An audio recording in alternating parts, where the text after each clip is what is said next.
네, 안녕하세요. 오늘 강의 시작해 보려고 합니다. 지난번에 프로세스 공정에 대해서 여러 가지 얘기를 했었는데요. 상당히 좀 어렵다는 반응도 있고, 뭐 좀 생소한 분야이기 때문에 뭐 잘 이해가 안 되는 부분도 있을 수 있는데, 제가 그 뭐 내용들을 좀 들어보면서 다음에 기회가 되면 실질적으로 프로세스 공정 쪽에 프로그램들을 좀 보면서 현재 뭐 제공드린 데모 프로그램이나 이런 쪽에서는 프로세스 공정에 관련된 내용들은 없거든요. 근데 그 공정에 대해서 좀 맛배기라고 할까요? 그렇게 볼 수 있는 프로그램들을 좀 보면서 여러분들에게 좀 가르칠 수 있는 기회를 좀 마련해 보려고 합니다.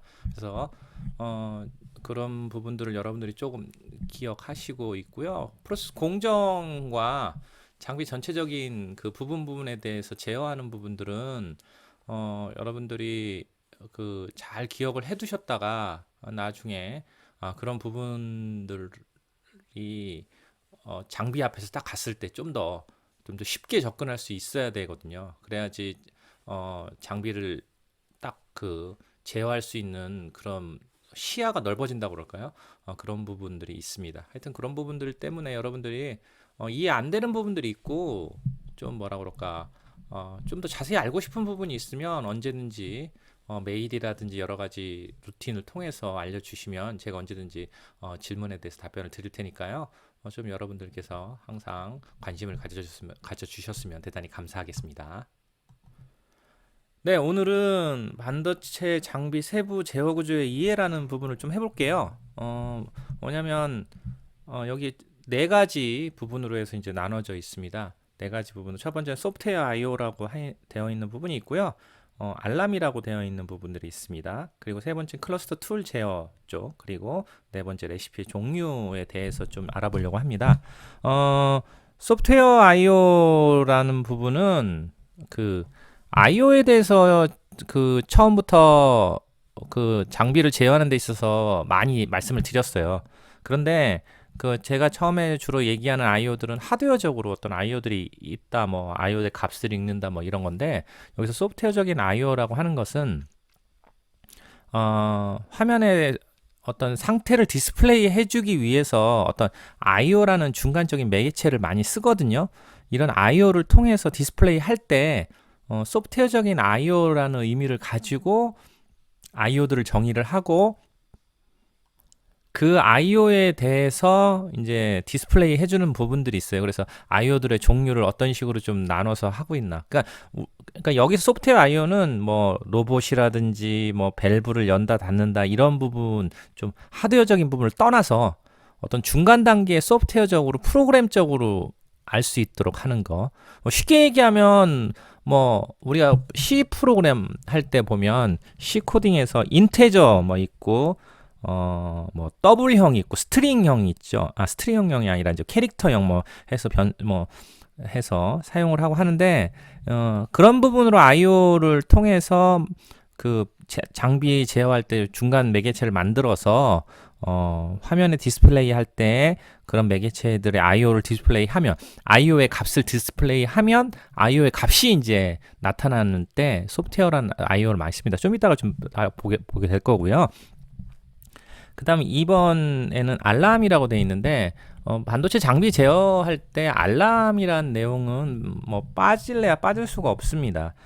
세미 스탠다드 쪽에서도 알람에 대한 정의들이 있는데 알람에 대한 정의가 이렇게 많이 있진 않아요. 뭐 알람이 그렇지만 이제 기본적으로 알람을 메커니즘은 간단한데 사실 알람에 대해서 중요도가 많죠. 장비를 운용함에 있어서 어떤 알람을 통하여 어떤 알람이 발생하면 어떤 알람들을 상대방이 확인하고 처리하는 과정들이 들어가겠죠. 그런 것을 위해서 알람들이 사용하게 됩니다. 그리고 세 번째는 클러스터 툴 제어라는 부분을 좀 다뤄볼 거예요. 사실 오늘 다룰 클러스터 툴 제어는 정말 클러스터 툴 제어에 있어서 아주 조그만 부분만을 다룰 거예요.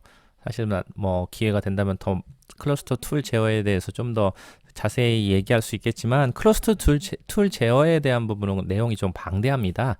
그래서 이런 부분들은 방대하지만 좀 어느 정도 기본적으로 좀 알아야 될 것 것들에 대한 부분만 좀 확인을 해보려고 합니다. 그리고 4번은 레시피의 종류예요. 우리가 지난주에 공정에 대한 부분을 얘기할 때 프로세스 레시피라는 부분으로 이야기를 했어요. 그래서 프로세스 레시피에 싱글 스텝 아이템이 있고 멀티 스텝 아이템들이 있고 그런 그런 레시피를 구성을 하고 주로 파일이나 이런 걸로 이제 관리를 하게 되는데 파일이나 이런 걸 관리하게 되면서 우리는 프로세스 레시피라고 이제 공정 레시피라는 것을 지난주에 설명을 드렸어요. 그런데 꼭 공정 레시피만 있는 게 아니고 레시피도 다양하게 운영을 하거든요, 장비에서.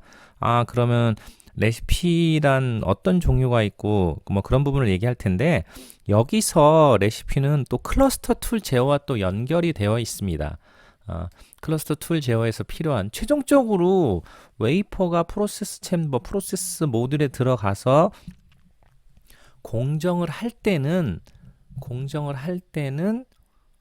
그 프로세스 레시피를 가지고 공정을 하겠죠. 그런데 그 프로세스 레시피에 공정하는 거 외에 웨이퍼가 어디로 갈 것인지, 어느 챔버로 갈 것인지, 뭐 카세트의 한 랏의 웨이퍼들이 뭐 어떤 패스로 어떤 프로세스 챔버로 갈 것인지 뭐 이게 다양한 것들이 필요해요. 그것들을 클러스터 툴에서 하게 되는데 그때도 레시피란 이름으로 많이 쓰거든요. 결국 반도체 장비에서는 운용에 대한 부분은 레시피란 것을 설정하고 레시피를 선택하여 레시피를 돌림으로 그 레시피에 있는 내용대로 돌아가게 하는 게 반도체 장비의 어떤 운영 방법이라고 할 수 있습니다. 이런 부분들을 좀 나눠보려고 좀 얘기를 하는 겁니다. 자, 그러면 오늘 소프트웨어 I/O부터 한번 보죠. 소프트웨어 I/O는 여러 종류가 있어요. 근데 일반적으로 많이 쓰는 I/O를 좀 보면 첫 번째는 디지털 I/O란 부분이 있습니다. 디지털 I/O. 여기 보면 디지털 I/O란 부분이 있고요. 그 다음에 이니뮤레이션이란 부분이 있어요. 그리고 다음 페이지에 넘어가면 잠깐만요. 다음 페이지 잠깐 볼게요. 다음 페이지에 넘어가면 아날로그 I/O란 부분이 있고요. 잠깐만요. 그 다음에 아날로그 I/O에 관련된 데비에이션이란 부분이 있고 데이터 변환이란 부분이 있고 리니어 변환에 대한 부분이고요. 그 다음에 스트링 I/O란 게 있고요. 버추 I/O라는 부분들을 좀 나눠서 얘기합니다. 그리고 PID 제어란 것은 부가적으로 제가 한번 여기다 써놨어요. 그래서 쭉 한번 설명을 하면서 말씀을 드려볼게요. PID 제어는 제가 지난주에도 어떤 간단하게 설명을 드렸었는데 일단 소프트웨어적인 I/O를 볼 때 첫 번째 디지털 I/O에 대해서 좀 볼게요. 디지털 I/O는 그냥 간단하게 생각해서 인테저다. C나 C++에서 사용하는 값을 봤을 때 인테저 값이라고 생각하시면 돼요. 디지털 I/O란 것은. 그러면 어떤 거냐? 디지털 I/O에서 어떤 I/O의 값을 읽어봤더니 0 아니면 1이 나온다. 아니면 0, 1, 2, 3 이렇게 숫자로 나온다. 우리가 보통 밸브를 연다, 닫는다 할 때 그 어떤 밸브를 값을 읽어오면 0 닫혀 있구나. 1 열려 있구나. 이렇게 우리가 생각할 수 있어요. 그러면은 어떤 장비들마다 어떤 I/O를 읽어올 때 절대 그 장비들이 내가 오픈돼 있다 말로 보내주진 않아요. 다 숫자죠. 0이냐 1이냐 아니면 경우에 따라서 2냐 뭐 이런 식의 값들을 조합해서 쓰기도 하지만 그냥 디지털 I/O는 인테저 값으로 표현되는 I/O라고 볼 수 있습니다. 일반적으로 장비에 사용할 때 진짜 하드웨어 I/O들은 디지털 I/O로 사용하는 게 가장 많이 쓰는 게 0이냐 1이냐 두 가지 값을 많이 써요. 뭐 센싱이 됐다 안 됐다. 뭐 그 인풋의 경우는 센싱이 됐다 안 됐다. 아웃풋의 경우는 열어라 닫아라. 뭐 이런 식의 값을 가지고 닫는 건 0, 닫는 건 0, 열리는 건 1, 이런 식으로 표현을 하게 되죠. 여기 보면 설명을 좀 보면 이뉴머레이션으로 표기하기를 원하는 I/O, 또 소수점이 필요 없는 수로 표시가 되는 I/O에 사용한다고 되어 있어요. 이뉴머레이션이라는 것은 밑에 나와요. 좀 이따가 밑에 나오는데 좀 이따 다시 설명하고요. 소수점이 필요 없는 수, 0, 1, 2, 3, 4 뭐 이런 수겠죠. 마이너스 1, 뭐 마이너스 2 이런 수를 표현하는 값이 되겠고요. 가장 많이 사용되는 IO라고 볼 수 있습니다. 하나의 하드웨어에 하나의 IO로 표현하는 것이 일반적이지만 여러 개의 하드웨어 IO를 조합하여 하나의 IO로 사용하기도 한다. 이 말은 무슨 말이냐면 우리가 센서가 두 개 있다고 합시다. 만약에 어떤 센서가 위아래로 이렇게 있다고 쳐요. 여기 센서가 여기 있고 여기 센서가 있는데 요렇게 어떤 기계가 있다고 쳐요. 이게 위로 올라갈 수 있고 아래로 내려갈 수 있다고 하면 이게 만약에 아래로 내려갔을 때 여기 센싱이 딱 되겠죠. 그리고 다시 위로 올라갔을 때 이 센싱이 딱 되겠죠. 그렇다면 이 기계는 이 하드웨어 IO는 여기다 센서를 하나 달았을 거고 여기다 센서를 하나 달았을 거예요. 만약에 이 기계가 여기처럼 중간에 있으면 이것들은 센싱이 아무것도 안 되겠죠. 그러면 둘 다 0 아니면 0, 위아래가 0 아니면 0이 되겠는데 밑으로 딱 내려왔을 때는 위에는 0이지만 밑에가 센싱이 돼서 1이 될 거예요. 그리고 위로 딱 올라갔으면 위에는 1이 되고 밑에는 0이 되는 이런 상태가 나옵니다. 그렇다면 이 기계가 둘 다 센싱이 되는 1이나 1의 경우는 나올까요? 절대 나올 수 없죠. 이 기계가 여기서 왔다 갔다 하는데 위아래에서 왔다 갔다 하는데 이렇게 내려오든지 이렇게 올라가든지 해야지 어떻게 갑자기 기계가 쭉 늘어나서 이렇게 쫙 늘어나서 이렇게 해서 하는 일은 절대 없습니다. 그렇다면 실질적으로 하드웨어적인 인풋은 두 개예요. EIO, EIO. 이것도 0하고 1이 들어오고 이것도 0하고 1이 들어오는 두 개의 IO를 조합해서 이 IO를 조합해서 어떤 센서 IO라고 합시다. 센서 IO라고 하면 이 값은 0의 값이 두 개를 조합해서 0, 1, 2, 3으로 표시할 수 있어요. 이 두 개를 0, 여기 1, 2, 3으로 표시할 수 있죠. 보통 보면 0이면 어떤 거예요? 중간에 있는 미들이라고 할 수 있죠. 미들 상태, 중간 상태. 1이면 밑에가 센싱되어 있으니까 아래, 다운 상태, 다운이라고 하죠. 위로 올라갔으면 뭐예요? 2가 됐으면 이 상태라서 2니까 업인 상태가 되죠. 그리고 3인 경우는 이 상태인데 이 상태는 절대 나타날 수 없는 에라 상태라는 거예요. 에라. 그쵸? 기계적으로 이 센서가 고장이 났거나 하지 않는 한 기계적으로 이 상태가 나타날 수 없기 때문에 3번은 에라라는 상태가 나옵니다. 이렇게 IO 두 개를 조합해서 하나의 IO, 이런 센서란 IO로 값이 네 가지를 갖고 있는 식으로 사용하기도 한다는 것을 얘기하는 게 3번입니다. 예, 그렇고요. 다음에 enumeration이라는 게 있어요. enumeration이라고 하는데 C 언어에서도 많이 쓰죠. enum, 똑같은 의미입니다. 우리가 C 언어 쓸 때 enumeration 써요. enum 해서 enum 해갖고 이렇게 표시해서 A, B, C라고 했을 때 우리가 A라고 쓰는 건 0이 되고 순서대로 1이 되고 2가 되고 이런 식으로 우리는 코딩해서 A라고 쓸 거예요. 0이라고 안 쓰고 알아보기 쉬운 거죠. 그렇게 해서 그런 식의 의미하고 똑같다고 보시면 돼요. 디지털 IO의 숫자 값을 대신하여 표현하는 스트링으로 보시면 됩니다. 디스플레이 할 때 여기 보면 2번부터 설명할게요. 예를 들어 들어온 값으로는 0, 1이지만 표시되어지는 것은 오프, 온으로 보여주고 싶을 때 사용한다. 아까 센서 얘기했어요. 여기요. 센서 보면 들어오는 값은 0, 1, 2, 3일 거예요. 0, 1, 2, 3인데 들어오는 값은 0, 1, 2, 3이지만 디스플레이 되는 거는 요 스트링으로 디스플레이 되고 싶은 거예요. 이 IO의 센서란 IO의 이누머레이션은 요런 이누머레이션을 갖게 되는 거죠. 0이면 MID, 미드가 보여지고 1이면 다운이 보여지고 2면 업이 보여지고 3이면 에러가 보여지고 사용자 입장에서 화면상에 0과 1이 나타나는 것들로 인하여 장비를 다 이해할 수도 있겠죠. 그런데 사용자들이 친근하게 보여지는 것은 이렇게 설명을 포함한 스트링으로 보여주는 것들이 사용자들한테는 훨씬 더 장비의 GUI를 디스플레이할 때 친근감을 가질 수 있고 쉽게 나타날 수 있는 부분이 됩니다. 그래서 사실 디지털 I/O를 가장 많이 사용한다고 했는데 이 I/O에 대해서 또한 이렇게 오픈이라든지 이런 이누머레이션을 쓰는 경우가 상당히 많아요. 왜? 장비를 바라볼 때 직관적으로 지금이 오픈 상태네, 클로즈 상태네, 지금이 오픈 상태네, 클로즈 상태네, 지금이 업 상태네, 다운 상태네, 이렇게 글씨로 표현될 때 장비를 바라보는 모습이 좀 더 편하겠죠. 멀리 장비의 그 스트링을 보면 이 장비의 상태를 확인할 수 있기가 쉽기 때문에 우리가 디지털 I/O와 이니무레이션을 복합적으로 많이 씁니다. 네, 그 상태를 여러분들이 잘 기억하셨으면 좋겠고요. 그 다음 볼게요. 그 다음은 아날로그 I/O라는 거예요. 뭐 어렵지 않아요. 소수점이 필요한 I/O.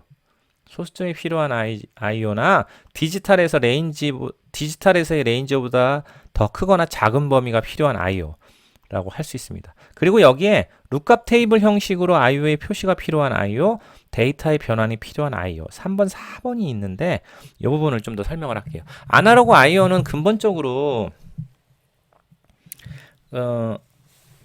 소수점이 필요한 I/O입니다. 우리가 지난번에 백큐ම්, 진공에 대해서 배울 때 압력값을 열심히 설명을 드렸어요. 765토르, 10의 마이너스 1승, 10의 마이너스 2승 하면서 그 익스포넨셜 값으로 표시해야 된다 여러 가지 얘기하고 하는데 이 중요한 건 이 값을 알아올 때 어떤 기계로부터 어떤 센서로부터 값을 받아올 거 아니에요. 그럼 값을 받아오면 그 센서로 값들이 올 때 항상 우리가 일반적으로 원하는 그런 값들을 보내주는 게 아니고 예를 들어서 어느 볼테이지에서 볼테이지 범위로 보내준다. 가장 많이 그 예를 들기 쉬운 게 뭐냐면 MFC예요. MFC에 대해서 지난주에 설명을 드렸죠. 지난주군요.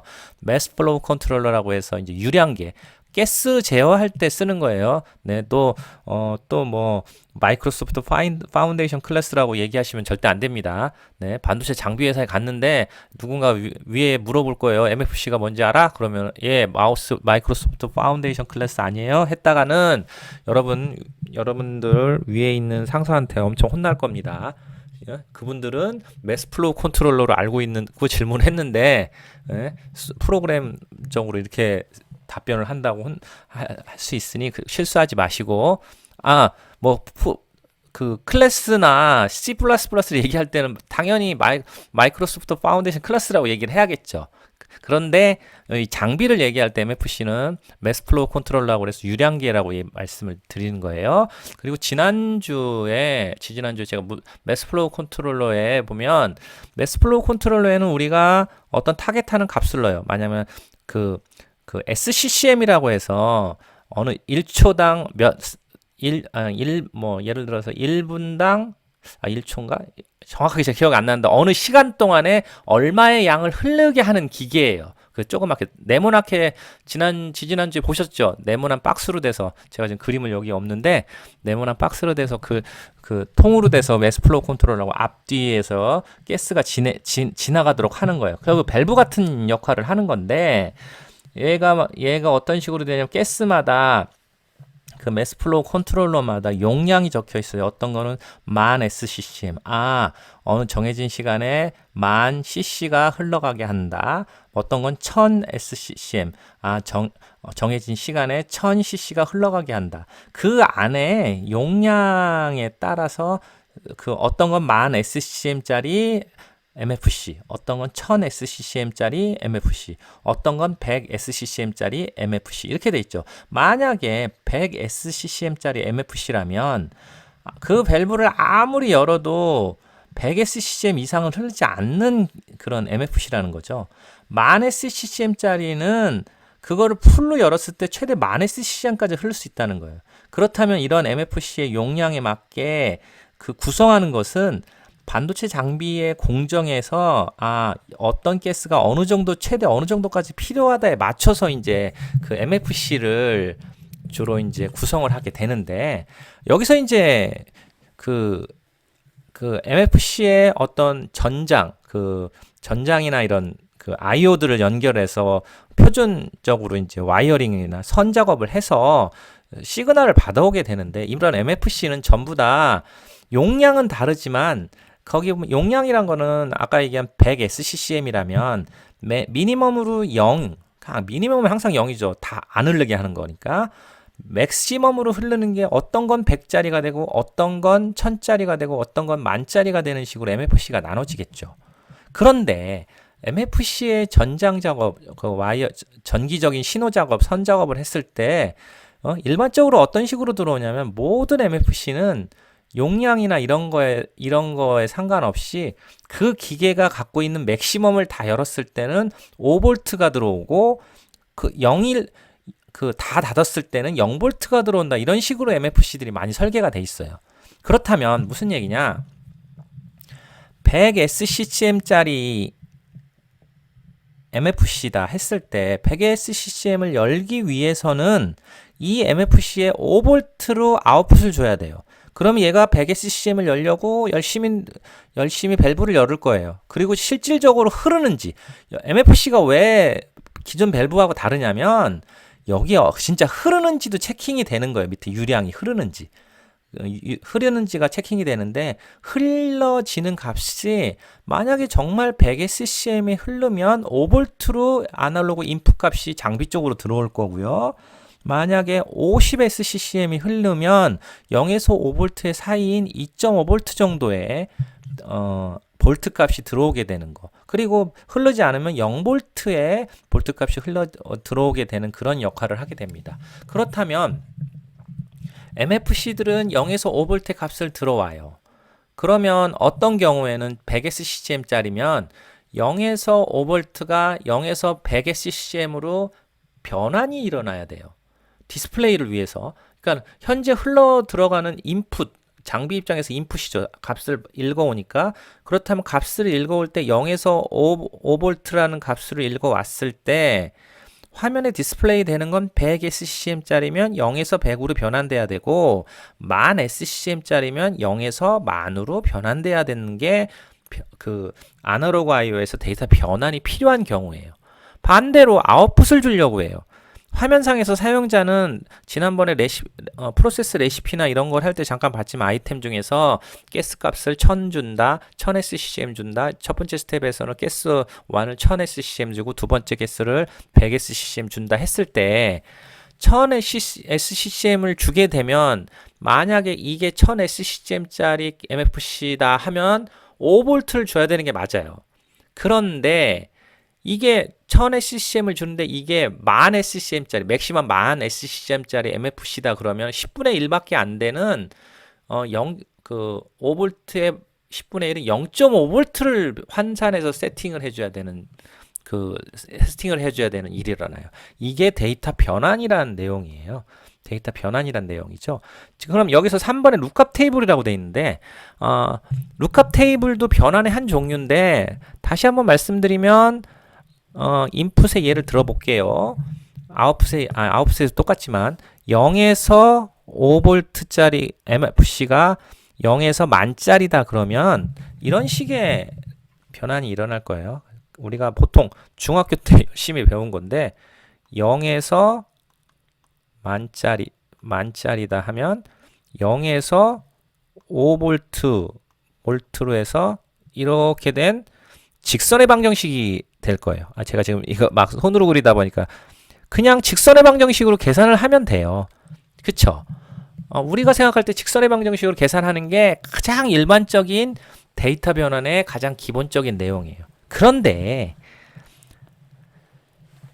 이 반도체 장비나 여러 가지 부분에서 어떤 현상들이 일어나냐면 노이즈라든지 전자적인 노이즈라든지 데이터를 정확하게 표시할 수 있는 구간이라든지 이런 것들이 차이가 있는 기계들이 있어요.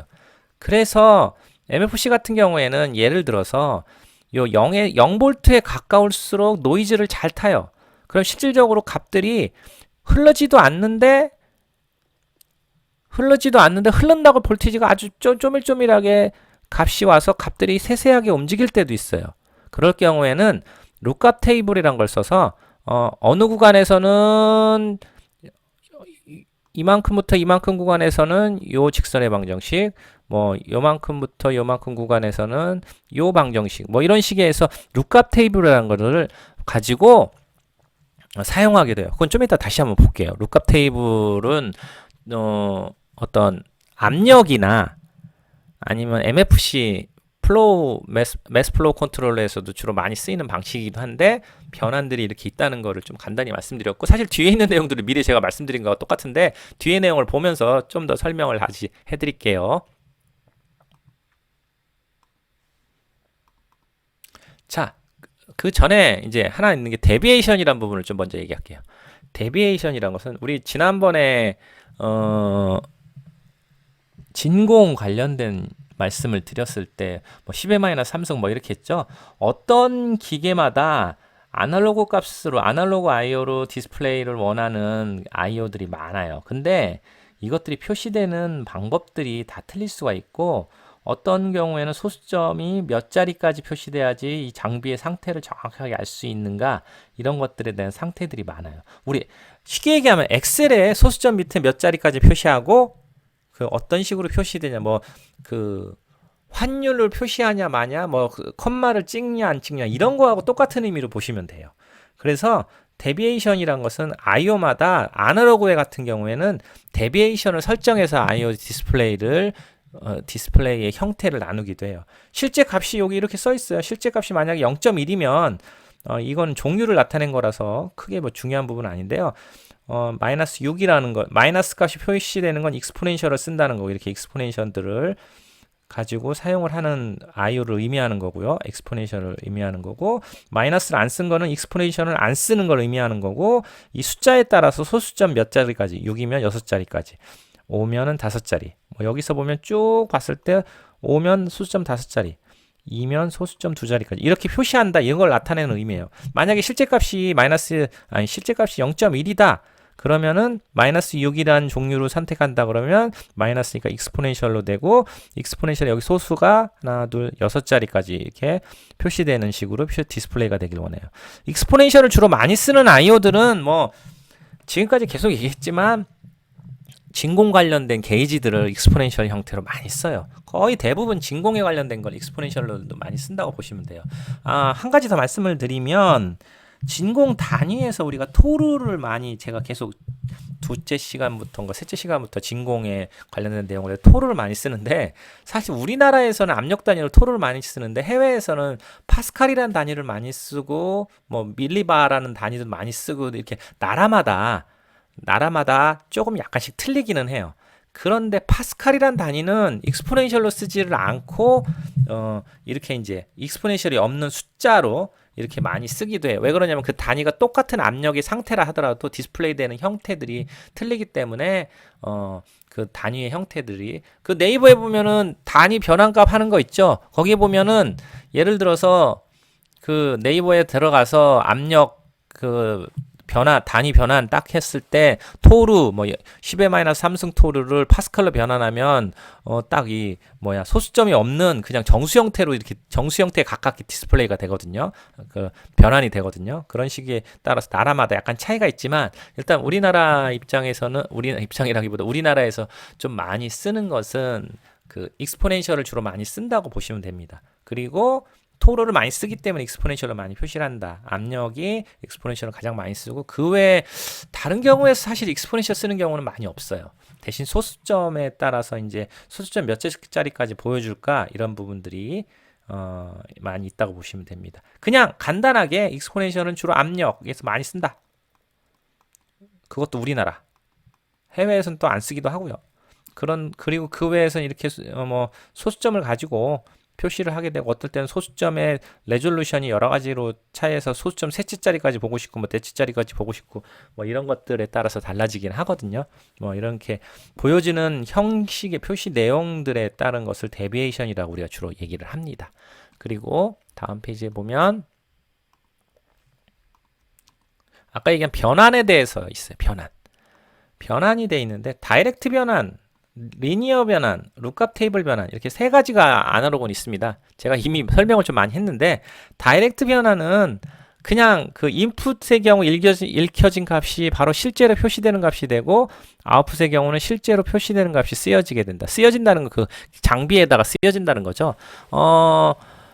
그 볼트 값을 그냥 보여주고 싶다. 그런 것들이 다이렉트 변환이죠. 내가 현재 몇 볼트가 나가고 몇 볼트가 들어오고 있나를 보고 싶다. 이런 것들이 다이렉트 변환이고요. 리니어 변환은 아까 열심히 설명한 MFC의 경우 리니어 변환은 직선의 방정식을 이용하여 변환하는 것으로 인풋의 경우는 읽혀진 값을 직선의 방정식 형태로 변환되어 표시되며 아웃풋의 경우는 실제 직선의 방정식 형태로 변환하여 쓰여진다. 아까 말씀드린 그런 변환 있죠. MFC의 용량이 0에서 10,000SCCM짜리라고 가정했을 때 일반적인 MFC들이 다 0에서 5V 사이로 값이 들어오고 값을 쓰게 돼요. 그렇다면 사람들은 0에서 5V라는 의미가 중요한 게 아니라 이 MFC에는 맥스로 10,000SCCM짜리를 사용하는구나. 그때 내가 1000이라고 세팅을 했다면 0.5V가 세팅되어야겠구나. 그런 것들이 이루어지게 되는 거죠. 장비를 운영하는데 내가 언제 그 MFC가 많이니까는 변환해서 몇 볼트를 세팅해야지 이렇게 생각하는 사람 아무도 없어요. 그냥 지금 10,000SCCM짜리 5,000SCCM 넣어야겠다, 흘려야겠다, 뭐 이런 식으로 생각을 하는 장비 운영상에서는 그렇게 되는 거죠. 그래서 그렇게 볼티지라고 얘기했지만 다양해요. 여러 가지 온도의 경우도 전류의 양을 읽어갖고 변환을 하기도 하고 그런 리니어 변환들이 많이 이루어집니다. 룩업 테이블 변환은 룩업 테이블을 이용하여 변환하는 것이다. 다음 페이지에 보면 좀 더 자세히 설명이 돼 있어요. 리니어 변환부터 먼저 잠깐 볼게요. 아까 열심히 얘기한 거 있죠? 0에서 5V, 0에서 1000SCCM짜리. 이게 사용자들이 일반적으로 보여지는 부분이죠. 그래서 0에서 5V짜리 0에서 1000으로 실제 보여주는 값에 대한 그 직선의 방정식이 이렇게 이루어지는 것이 얘기하는 거고요. 리니어 변환에 이어서 나오는 게 바로 룩업 테이블 변환. 룩업 테이블 변환은 이렇게 이전으로 다시 한번 가볼게요. 리니어 변환에서는 이렇게 두 가지 값밖에 없어요. 실질적으로 피지컬하게 하드웨어적으로 읽혀오는 값, 디스플레이 되는 값의 구간값, 이거에 대한 그 직선의 방정식이 이루어지는 부분이고요. 요것밖에 없는 거죠. 그런데 룩업 테이블은 테이블 구간으로, 이게 룩업 테이블의 일반적인 형태인데 테이블 구간으로 나눠요. 뭐냐면 0.5, 이게 볼테이지라고 합시다. 이게 실제 값이라고 합시다. 여기 보면 실제 표시되는 영역이 이렇게 구간이 되어 있고 볼티지 값이 이렇게 이쪽이 하드웨어적으로 들어오고 나가는 곳인데 여기 보면 룩업 테이블이 0.5에 0이라고 되어 있죠. 0.5에 0. 요 구간에 점을 찍고요. 1.2에 100. 1.2에 100이 찍고요. 그럼 요 구간에 점이 찍혀지게 됩니다. 3에 500이 찍혀지게 되고요. 3에 500. 요 점이죠. 그 다음에 1000에 5. 5에서 1000짜리. 이렇게 해서 1000에 이렇게 점이 4개가 총 찍혀지게 되죠. 하나, 둘, 셋, 넷. 이렇게 룩업 테이블이 4개짜리예요. 한 테이블 하나, 테이블 둘, 테이블 셋, 테이블 4개짜리가 이렇게 위치가 찍혀지게 됩니다. 지워놓고 다시 한번 볼게요. 여기 보면 이렇게 점이 4개가 찍혀지게 되는데 룩업 테이블의 점이죠. 여기서 점과 점 사이에는 주로 직선의 방정식이 이루어지고요. 이런 식으로 직선의 방정식, 요 구간에서의 직선의 방정식이 이루어지고 요 구간에서의 직선의 방정식이 또 이루어지고 요 구간에서의 직선의 방정식이 이루어지고 이 밑에는 그냥 그 값을 계속 유지하게 되는 거죠. 이 위에도 이런 식으로 해서 값들이 디스플레이 되는 거예요. 그래서 보면 지금 직선의 방정식하고 많이 다른 게 실질적으로 직선의 방정식은 이 점과 이 점을 통해서 이렇게 직선이 되겠지만 얘는 약간씩 이렇게 변화되는 게 이렇게 약간 변화되는 부분이 이게 좀 틀렸는데 요 점에 붙어서 약간씩 차이가 있는데 룩업 테이블은 이렇게 약간의 오차들이 있고 이런 걸 보정해주기 위해서 많이 사용하고 그 기계의 특성에 따라서 어떤 노이즈라든지 이런 부분들을 화면에 디스플레이 되는 게 깔끔하지 못한 걸 보정하기 위해서 사용하기도 하는 게 룩업 테이블의 형식입니다. 가장 많이 사용하는 것 중에 하나가 룩업 테이블이 또 압력을 사용하기도 해요. 압력을 변환하면 로그 스케일로 변환을 해서 값을 주기도 하지만 그냥 그 어느 구간을 정해놓고 여기서는 뭐 몇 볼트에서는 뭐 몇 호르, 몇 볼트에 몇 호르 이렇게 해서 압력을 가지고 그 룩업 테이블을 사용하기도 합니다. 하여튼 중요한 것은 룩업 테이블이란 걸 통하여 변환들도 이루어진다 하는 거고요. 그 전 페이지에 잠깐 가면 변환의 종류가 이렇게 세 가지가 있다는 걸 꼭 기억해 주셔야 돼요. 자, 잠깐만요. 변환의 종류가 다이렉트 변환, 리니어 변환, 룩업 테이블 변환 이렇게 세 가지 변화가 있다는 걸 염두에 두시고 이해하셨으면 좋겠습니다. 다음은 스트링 IO예요. 뭐 스트링 IO는 뭐 어렵지 않아요. 그냥 IO의 내용을 스트링 형태로 표시하기 원할 때 사용한다. 뭐 우리가 뭐 메시지라고도 할 수 있고요. 메시지를 디스플레이 한다. 뭐 이런 식의 내용으로도 볼 수 있고 아니면 상태값을 표시해 준다. 사실 디지털 IO의 이뉴머레이션으로 표현되는 게 스트링이라고도 할 수 있지만 이거는 어떻게 보면 디지털 IO의 변환이라고 할 수 있어요. 디지털 IO 쪽에서는 값을 보여줄 정해진 스트링으로 변환하는 변환이라고 볼 수 있고 스트링 IO는 그 자체로 스트링인 거죠. 그렇다면 진짜 하드웨어적인 장비나 하드웨어 쪽에서 스트링 IO의 값을 넘어오는 경우는 많이 없어요. 어떤 경우가 있냐면 그 스트링 IO에서 스트링 IO로 직접 하드웨어적으로 값이 읽어오는 것은 주로 그 RS23이나 TCP/IP나 이런 통신을 통해서 값을 읽어올 때 사용할 수 있는데 예를 들어서 바코드를 읽는다. 바코드를 읽을 때 바코드를 읽는 장비가 있어요. 이 장비로 바코드를 읽는데 이게 RS23이 통신이나 뭐 TCP/IP 통신을 통해서 스트링으로 넘어오고 그것에 대한 값을 스트링으로 가져와서 스트링 IO에다 디스플레이 해주는 식, 뭐 이런 식의 예로 스트링 IO를 사용하기도 해요. 그런데 스트링 IO를 주로 많이 사용하는 건 사실 그 다음에 있는 버처 IO라고 볼 수 있습니다. 자, 버처 IO는 IO가 하드웨어 IO가 아니고 가상의 IO를 만들어서 사용하고자 할 때 사용합니다. 자, 왜 IO가 버추 IO를 쓰느냐? IO가 하드웨어적인 IO들을 다 IO로 사용하면 되지 않냐 하는데, 자, 우리가 생각을 해봅시다. GUI 프로그램을 만들려고 할 때, 그리고 어떤 장비의 프로그램을 짜려고 할 때, 우리가 소프트웨어 IO라는 걸 관리하면서 값들을 읽어오죠.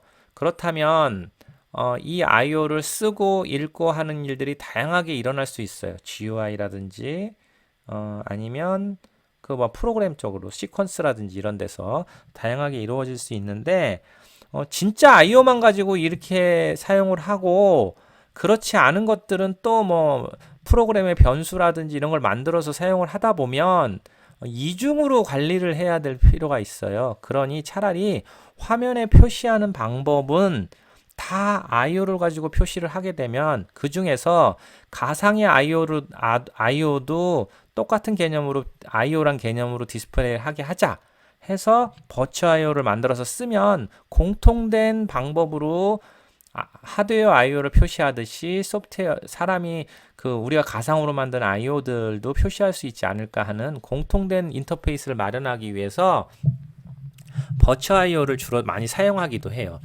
지금 반도체 장비 제어 프로그램, 데모 프로그램을 보면 거기에도 화면에 디스플레이 되는 것들이 실제 IO가 디스플레이 되는 것들도 많지만 가상의 IO들이 상당히 많아요. 장비를 운영함에 있어서 가상의 IO들을 만들고 그 IO들을 뭐 여기저기에서 쓰고 읽고 하면서 장비들을 운영하는 그런 부분들이 많습니다. 그래서 버추 IO는 단독으로 버추 IO라고 있는 게 아니라 디지털 IO 중에서 버추 IO가 있고 아날로그 IO 중에서 버추 IO가 있고 스트링 IO 쪽에서 버추 IO가 있는 거를 나타내는 게 요게 이제 세 가지 중에서 버추어IO도 쓴다 이 의미를 얘기하는 거예요. 버추어IO라는 항목으로 따로 있는 게 아니라 디지털 I/O 중에서도 정말 하드웨어적으로 읽어오는 I/O가 있고 그 사용자들이 뭐 목적에 의해서 뭐 I/O를 만들어서 디스플레이용이라든지 아니면 프로그램용이라든지 만들어서 사용하는 버추어 I/O가 있고 아날로그도 리얼 I/O, 버추어 I/O가 있고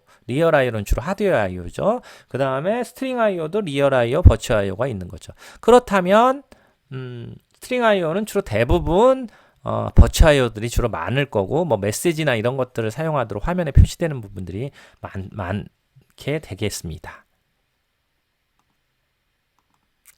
네, 다음은 PID 제어라는 부분이 있어요. 이 부분은 제가 뭐 지지난주에 많이 제어했는데 요거 좀 설명 보시고 뭐 간단하게 그냥 이런 게 있다는 것만 알면 좋겠습니다. 이런 것 PID 제어에 대해서 또 얘기하자면 전자공학 쪽에서 여러 가지 뭐 역학 쪽에서 엄청나게 많이 중요하게 다루는 건데 저희는 그렇게 뭐 중요한 부분 아닌데 있다 이런 것만 생각하시면 되고 PID 제어란 비례, 미분, 적분을 조합하여 제어하는 방식이다.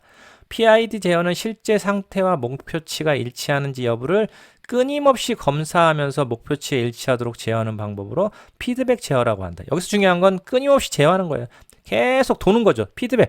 값을 읽고 그 값을 제어하기 위해서 컨트롤하고 공정 장비에서 사용하는 많은 부품 장비들이 내부적으로 PID 제어를 하고 있다. 제가 지난번에 설명할 때 몇 가지 얘기했어요.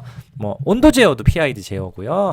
압력에 대해서 뭐 제어할 때 밸브 트로틀 밸브, 버터플라이 밸브라고도 했는데 그 밸브를 제어하는 것도 PID 제어를 하고요. 뭐 우리 일상생활에서도 많이 뭐 그때 얘기했지만 에어컨이라든지 온도 제어, 뭐 전기장판 뭐 관련된 부분들도 다 PID 제어로 내용들로 사용하게 됩니다. 뭐 이런 부분들에 있어서 뭐 그렇게 어렵지 않겠지만 실질적으로 이 앞에 나온 비례, 미분, 적분 이 값을 구하는 이론이 어려운 거지 이 사용하는 내용은 그렇게 어렵지 않습니다. 여기 4번에 보면 타겟 I/O 내가 맞추고자 하는 타겟 값이 있을 거고 현재 값 있고요. 그 다음에 컨트롤 I/O는 뭐냐면 이제 컨트롤 하자 이 값을 맞춰라 이 값을 맞추지 PID 제어를 오프하고 온하고 이런 부분이고요. 폴링 타임은 이 끊임없이와 관련이 있어요. 끊임없이 뱅글뱅글 계속 체킹을 하겠죠.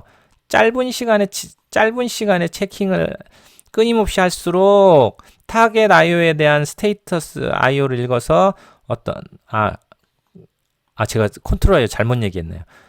죄송합니다. 컨트롤 I/O는 실질적으로 아웃풋되는 I/O예요. 아웃풋되는 I/O.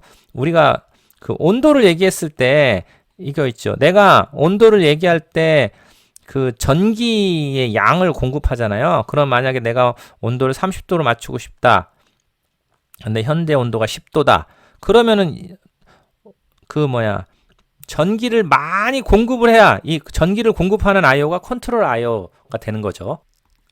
컨트롤 I/O가 돼서 이 컨트롤 I/O를 파워를 막 자꾸 더 올리는 거죠. 파워를 올리게 되면 어떻게 돼요? 그거에 반응하여 이 현재 온도가 점점 올라가겠죠. 20도, 20도, 30도. 그럼 30도쯤 근처에 가면 다시 파워를 줄여야죠. 왜 그러냐면 계속 파워를 올리고 있으면 30도를 넘어서 40도, 50도까지 넘어갈 수 있으니까. 그래서 컨트롤 I/O를 제어하는 부분이 컨트롤 I/O를 제어하는 부분이고요. 이렇게 끊임없이 검사하는 시간을 폴링 타임이라고 하게 됩니다. 우리가 이 부분들에 대해서 PID 제어가 사실 폴링 타임의 간격이 크면 클수록 정밀 제어가 되지 않고 짧으면 짧을수록 그 상황을 빨리빨리 체킹해서 값들을 제어할 수 있게 되는데 여기서 문제는 이런 거예요. 온도 반응이 천천히 되는 장비. 그러니까 무슨 얘기냐면은 우리 전기장판 있죠. 전기장판을 내가 30도를 맞췄다. 30도를 맞췄을 때 전기장판이 현재 온도가 20도면은 전원을 온을 해서 히팅 전기를 좀 많이 공급을 해서 온도가 올라갈 거예요. 그런데 20도에서 30도까지 순식간에 몇 초에 올라가지 않아요. 천천히 올라가게 되는 거죠. 그렇다면 온도가 올라가다가 1분 정도에서 올라간다고 합시다. 그러면은 뭐 21도, 20도에서 30도까지 가는데 21도 갔다가 22도 갔다가 뭐 30도까지 천천히 올라가겠죠. 그러다가 한 30도 근처에 갔을 때 이제 30도 목표치에 다다랐구나. 이제부터 전원을 꺼야지 하고 전원을 꺼버리면 30도까지 올라가다가 그 올라가던 그 뭐라고 그럴까 가속도라 그럴까 이런 힘이 있잖아요. 그래서 30도, 31도까지 더 올라갈 수가 있겠죠. 예? 그러다 전원을 껐으니까 다시 떨어질 거예요. 그게 무슨 얘기냐? 자, 이 선이 타깃 온도라고 합시다. 그렇다면 현재 온도가 여기면은 이렇게 현재 타깃 온도로 가려고 할 때 그 공급되는 힘의 양, 전원의 양에 따라서 어느 정도 올라갔다가 다시 떨어지려고 할 때 너무 떨어지면 다시 켜주고 해서 올라가다 이런 식의 제어가 될 거예요. 이런 식의 제어가 되면서 이상적으로 딱 이 선을 맞추면은 목표치와 현재 값을 여기서 맞추는 일을 계속 PID 제어가 하게 되겠죠. 그런데 제가 전기장판 얘기를 했는데 전기장판은 시간적인 갭이 차이가 여유가 있어요. 그러니까 무슨 얘기냐면 내가 조금 파워를 공급했는데 한참에 반응을 하는 거예요. 한참이라는 게 제가 얘기하는 건 한 1시간, 2시간 이런 게 아니라 한 4, 5초 정도에 좀 더 여유가 있게 반응을 하는 거는 제어하기가 쉬워요. 비례값이란 거. 비례값으로만 제어가 돼요. 우리가 비례값으로 제어하는 것 중에서 가장 많은 게 또 전기장판 얘기를 하는데 전원이 그냥 우리가 쉽게 얘기하는 거 있죠. 온도를 현재 온도보다 낮으면 전원을 켰다가 현재 온도보다 떨어지면 현재 온도 내가 맞춘 온도보다 현재 온도가 떨어지면 전원을 켜고 그러고 현재 온도보다 높아지면 전원을 끄고 이게 온 오프만 이루어지는 게 비례 제어라고 보통 얘기를 해요. 그런데 온을 할 때 온 오프에 양이 들어가죠. 양이 들어가서 좀 많이 온, 조금 온, 오프, 조금 더 오프 이런 양이 들어가면서 그 양에 따라서 그 장비가 반응하는 양들이 틀릴 때 미분적분이라는 값들이 추가적으로 들어가요. 제가 지금 설명하는 거 이해 잘 안 되실 수 있는데 그렇게 이해 안 하셔도 돼요. 그냥 제가 여담으로 그냥 말씀을 드린 거고요. PID 제어는 그냥 끊임없이 루프로 제어하는 거고 PID 값이 미분적분 값이 있는데 미분적분 값 그거 몰라도 되고 그냥 끊임없이 제어하는 거구나. 우리 반도체 장비 제어에서는 아까 계속 지난번에도 말씀드렸지만 PID 제어를 하는 기계들의 값을 주고 현재 값을 읽어오고 이런 것을 하는 게 우리의 일이니까 그럴 것만 이해하시면 됩니다. 아셨죠? 네. 그리고 다음 내용 좀 볼게요.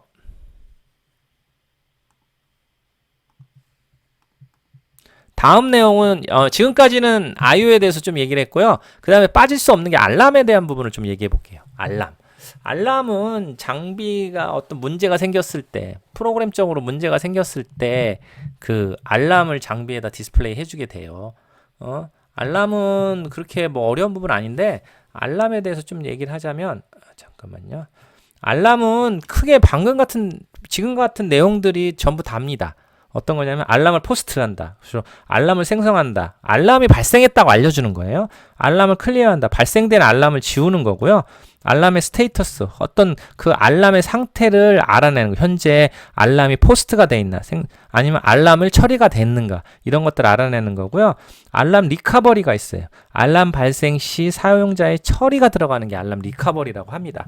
이렇게 해서 알람에 대한 관리, 알람 매니지먼트에 대해서는 이렇게 4가지 내용들이 들어가요. 알람에 대한 내용들이. 이 내용들을 가지고 주로 알람을 내용하는데 알람이 그렇게 중요하다고 하는데 별 내용이 없네? 알람의 내용은 이게 다거든요. 이거를 프로그램에서 어떤 식으로 사용하냐가 사실은 중요해요. 자, 하나 예를 들어봅시다. 자, 아이솔레이션 게이트가 있어요. 아이솔레이션 게이트. 지난번에 아이솔레이션 게이트에 대해서 설명을 많이 드렸죠. 아이솔레이션 게이트 그림을 잠깐 그려볼게요. 그림 제가 잘 못 그리는데 아이솔레이션 게이트 그림을 그릴 때 이렇게 챔버 사이에 이런 게이트가 있어서 게이트가 위에서 이렇게 위에 있는 게 밑으로 내려와서 이걸 딱 닫는다고 했죠. 이렇게 닫아요. 자, 닫는데 이게 이렇게 센서, 요거에 대한 센서들이 있어요. 이렇게 이게 센서들이 있어서 완전히 열릴 때 이 IO를 센서가 있으면 아까 잠깐 예를 들었던 위아래로 올라갔다 내려갔다 하는 거와 똑같은 원리예요. 이렇게 센서가 양쪽으로 돼 있어서 완전히 올라가면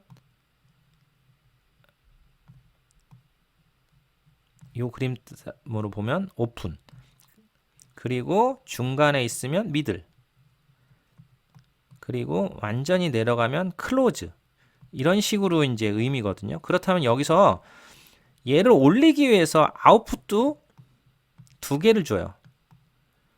쉽게 얘기해서 이쪽으로 어떤 우리가 공압이라고 하는데 이쪽으로 공압을 밀면 이게 올라가게 돼요. 그러다 보면 센서가 이쪽에 센싱이 되게 되죠. 뭐 이렇게 아이솔레이션 게이트가 일반적으로 이렇게 되는데 이런 내용들을 뭐 설명하자면 여러분 이제 복잡하지만 일단 알람에 대한 얘기를 할 때 이런 부분이에요. 그 아이솔레이션 게이트를 연다고 했을 때 우리는 어떻게 하냐면은 아웃풋에 대해서 아웃풋 IO에 세팅을 해서 아이솔레이션 게이트를 열려고 해요. 그럴 때 어떤 IO로 세팅할지는 분명 알겠죠. 그래서 뭐 예를 들어서 아이솔레이션 게이트 아웃풋 IO에 오픈이라는 IO 값을 주었다. 그러면 이론적으로는 아이솔레이션 게이트 센서가 이 기계가 동작을 하면서 뭐 이렇게 돼 있다가 이렇게 바뀌면서 올라가면서 센싱 값이 바뀌어야 돼요. 자, 여기서 우리가 아웃풋을 줬으면 센서가 반응을 하는 거를 모니터링을 해야 게이트가 정말 열렸는지 알 수 있어요. 지금 아이솔레이션 게이트 얘기를 했는데 아이솔레이션 게이트는 얼마나 중요하냐면 아이솔레이션 게이트가 완전히 열려야 중간으로 왔다 갔다 하면서 로봇이 웨이퍼를 전달하고 받고 할 수 있겠죠. 그렇다고 하다 보면 아이솔레이션 게이트를 열 때는 아웃풋 IO에 오픈이라는 시그널을 주고, 그리고 난 다음에 인풋 센서 IO, 인풋이라고 합시다. 인풋에 오픈이 됐는지를 체킹해야 돼요. 여기서 인풋이 됐는지를 체킹하는데 인풋이 얼마 만에 될까요? 일반적으로 인풋이 되는 걸 얼마 만에 되는지 몰라요. 저도. 장비마다 다 틀려요. 뭐냐면 보통의 경우는 뭐 한 1, 2초 정도 후에 오픈이 되기는 해요. 센서가. 그런데 어떤 장비는 엄청 큰 LCD 장비 같은 경우는 게이트가 좀 커서 뭐 한 4, 5초 되고 10초 되는 경우도 있기도 하거든요. 그렇다면 프로그램에서는 어떤 식으로 해야 되냐면 오픈을 위해서 오픈 IO를 세팅을 해요. 그리고 어느 일정 시간 동안 기다려요. 뭘 기다리냐면은 기다리다가 그 센싱 IO를 오픈이 됐는지 기다리는 거죠. 기다리다가 센싱이 딱 됐어요. 그러면 제대로 센싱이 됐으니까 시퀀스를 끝나면 되는데 센싱이 안 됐을 때가 문제예요. 센싱이 안 되는 원인들은 전에도 얘기했지만 압력 밸런스가 안 맞으면 기계를 아무리 아웃풋을 줘도 안 열리기도 하고, 또 하나 센서가 고장날 수도 있죠. 그쵸? 그리고 뭔가 다른 기계적인 문제에 의해서 아니면 전원적인 문제에 의해서 동작이 안 할 수도 있고, 그럴 때 센싱 IO를 보는데 센싱 IO가 계속 오픈이 안 되는 거예요. 아웃풋은 분명 오픈을 줬는데 센싱 IO가 계속 센싱이 안 될 때 무작정 기다리는 게 아니라 여기서 들어가는 아이템이 타임아웃이라는 게 있어요. 보통 한 30초 정도를 세팅해서 타임아웃을 세팅을 하고 30초 내로 게이트가 열리지 않으면 어떻게 하냐면 그때 주로 알람을 띄워요. 하나의 예예요. 지금 알람을 띄워주는 예. 그때 알람 포스트가 일어나는 거죠. 화면상에서 GUI 화면상에서 어떤 일이 일어나냐면 알람 포스트에 있어서 알람이 떴다는 상황들이 보여져요. 그렇게 되면 사용자는 어떻게 되냐면 알람 화면으로 가서 알람에 대한 처리를 하죠. 그게 알람 리커버리예요. 알람 처리에 따라서 여러 가지 내용들이 연결되게 돼요. 만약에 알람 처리가 보통의 경우는 좀 여러 가지 아이템이 있는데 세 가지 아이템 중에 하나를 해요. 알람 리커버리 아이템은 리트라이를 할 거다, 어보트를 할 거다, 이그노어 할 거다. 이렇게 세 가지를 주로 하는데 리트라이는 그 동작을 다시 한번 해보는 거, 재시도라는 의미고요. 이그노어란 것은 지금 뭔가 기계적으로 문제가 있는데 상태는 정상이야. 그러니 무시하자 하고 이그노라는 건 무시라는 의미. 그러니까는 지금 분명 센서는 문제가 있지만 그냥 무시하고 다음으로 넘어가기 위한 거. 어보트란 것은 더 이상 진행하면 안 되겠다. 여기서 중지. 뭐 이런 식의 보통 세 가지 중에 하나를 선택하거든요. 그래서 알람 화면에 리커버리가 나타나면 리커버리에 따라서 사용자가 리커버리 액션을 하는 거죠. 리트라이 중에 리트라이, 이그노어, 뭐 어보트, 뭐 이 중에서 하나를 선택해서 작업을 하는 거죠. 이 작업은 누가 하냐? 사용자나 호스트나 이런 데서 리커버리를 하게 돼요. 사용자가 이제 알람이 떴으니까 상황을 보고 리커버리를 하게 되는 거죠. 또 하나는 뭐 알람을 클리어하게 되는 거. 바로 이제 알람을 클리어 해달라 하고 리커버리를 하게 되고, 이것에 의해서 다음 동작이 뭐냐면 알람이 클리어가 돼요. 알람이 없어지는 거죠. 알람 리커버리 했으니까. 그러면서 알람의 마지막 상태가 리트라이로 처리됐다, 이그노로 처리됐다, 어보트로 처리됐다, 클리어로 처리됐다 다른 상태가 나타나게 됩니다. 그럼 아까 그 오픈 소스 코드로 갔을 때 어떤 식으로 되냐면, 자, 다시 한번 설명을 드릴게요. 아웃풋의 IO에 오픈을 줬어요. 근데 일정 시간 동안, 타임아웃 시간 동안 기다리는데 센서가 오픈이 안 돼요. 그러면 알람 포스트를 했어요. 그런데 알람의 상태가 지금 포스트된 상태예요. 그렇다 보면 알람이 리커버리 될 때까지 그 안에서 계속 기다리는 거예요. 기다리다 알람 리커버리가 됐어요. 아까 누가 알람 리커버리를 한다고 그랬죠? 사용자는 호스트에서 하겠죠. 하면 그 코드는 그 리커버리 상태를 보고서 다음 액션을 취하는 거죠. 리트라이 같은 경우에는 다시 처음으로 돌아가서 똑같이 세팅을 하고 또 그 루틴을 다시 반복하는 거고요.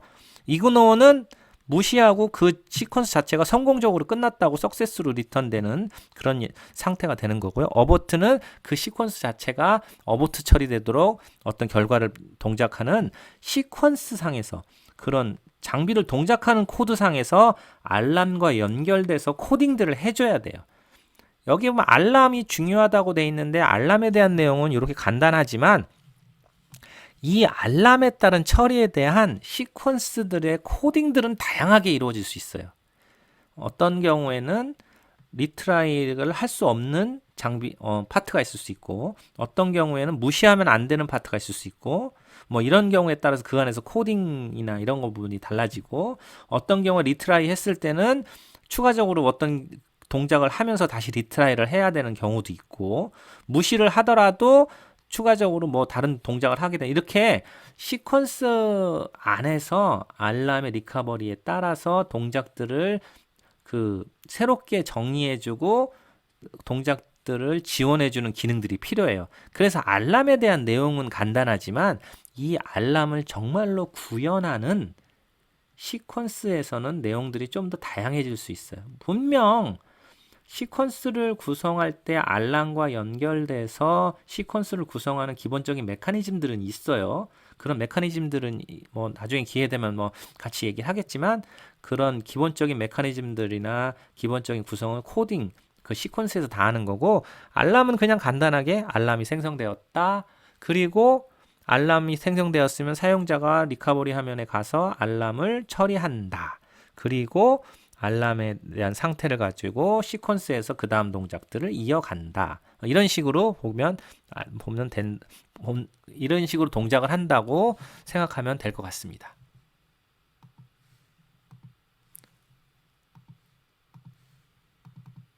네, 알람 핸들링이라는 부분이 있는데, 이 부분이 바로 이제 아까 알람이 포스트가 됐을 때, 여기 보면은 시퀀스가 이루어지면서 어떤 시퀀스 내에서 알람 포스트가 이루어졌어요. 그러면 알람 스테이터스는 이때부터 포스트 상태가 돼요.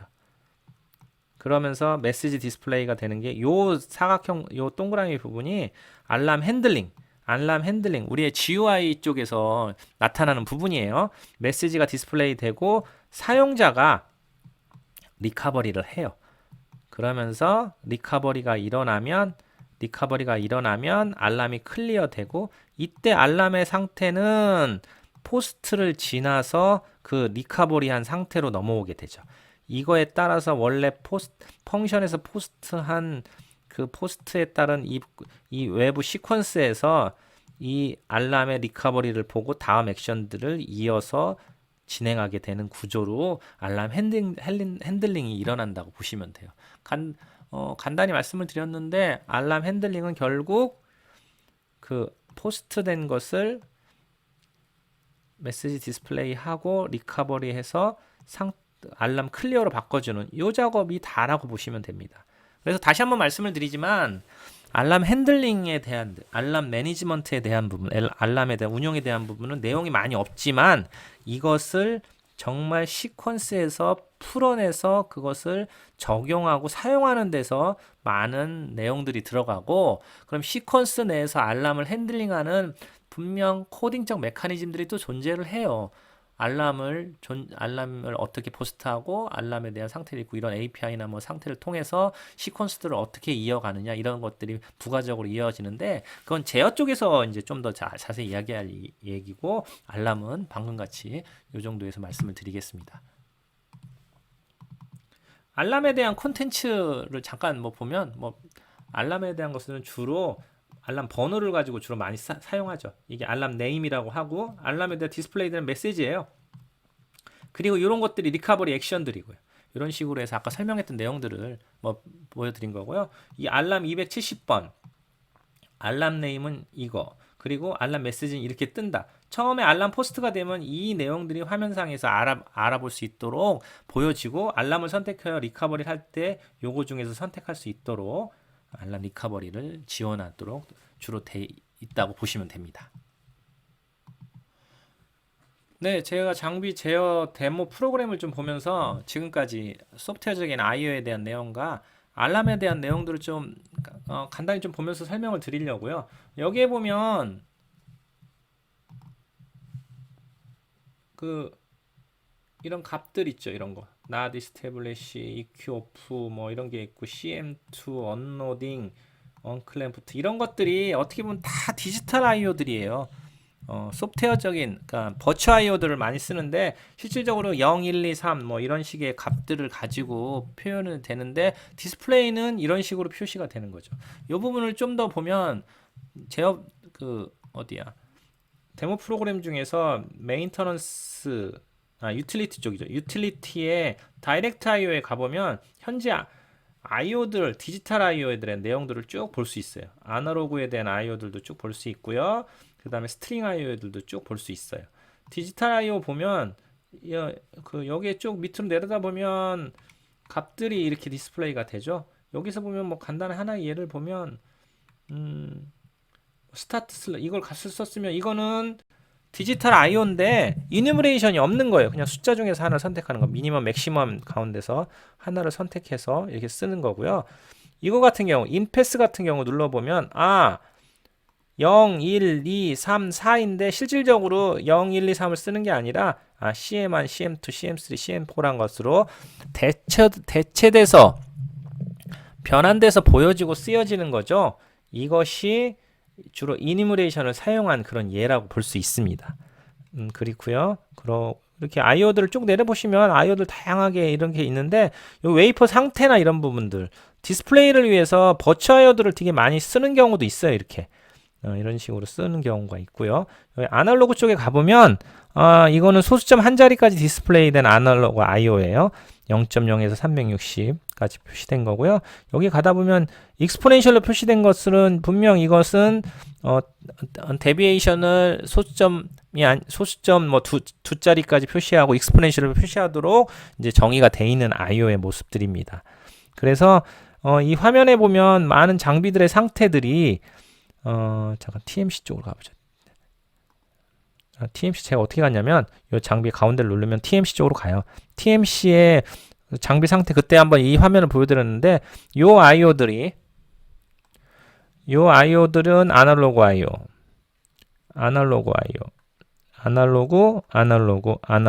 아날로그고 그 다음에 여긴 디지털 IO죠. 이런 건 다 온오프 돼 있는 거 디지털. 이건 not A 팀이라고 돼 있는데 디지털 IO의 이니무레이션을 사용한 거예요. 밸브들도 사실은 다 디지털 IO입니다. 이런 것들도 다 디지털 IO라고 볼 수 있어요.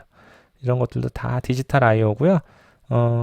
실질적으로 IO에 대한 상태들을 이렇게 봄으로써 이렇게 값으로 사람들이 알기 쉽게 이렇게 나타남으로써 장비의 상태들을 쉽게 알 수 있도록 해줘야지 되는 거고요. 이런 진짜 하드웨어적인 리얼 IO들의 값들은 아까 말씀드린 대로 실질적으로 전장 쪽, 반도체 전장을 하는 쪽에서 인터페이스를 했을 때 볼티지 값으로 아날로그 경우 주로 볼티지 값이나 뭐 어떤 정해진 값 안에서 들어오고, 그리고 디지털 IO는 0, 1 뭐 이런 식으로만 들어오니까 그것들을 이렇게 변환해주는 그런 작업들이 좀 많이 들어간다고 보시면 되고요.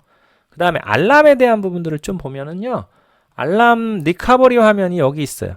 여기 보면은 여기 이게 아니다. 자, 여기 느낌표 있는 거 여기 보면 요쪽이 알람 화면으로 가는 곳이에요. 알람 화면으로 가는 버튼인데요. 이거를 눌러보면 알람 화면으로 가게 돼요. 여기 알람. 현재 떠 있는 알람들이 나타나요.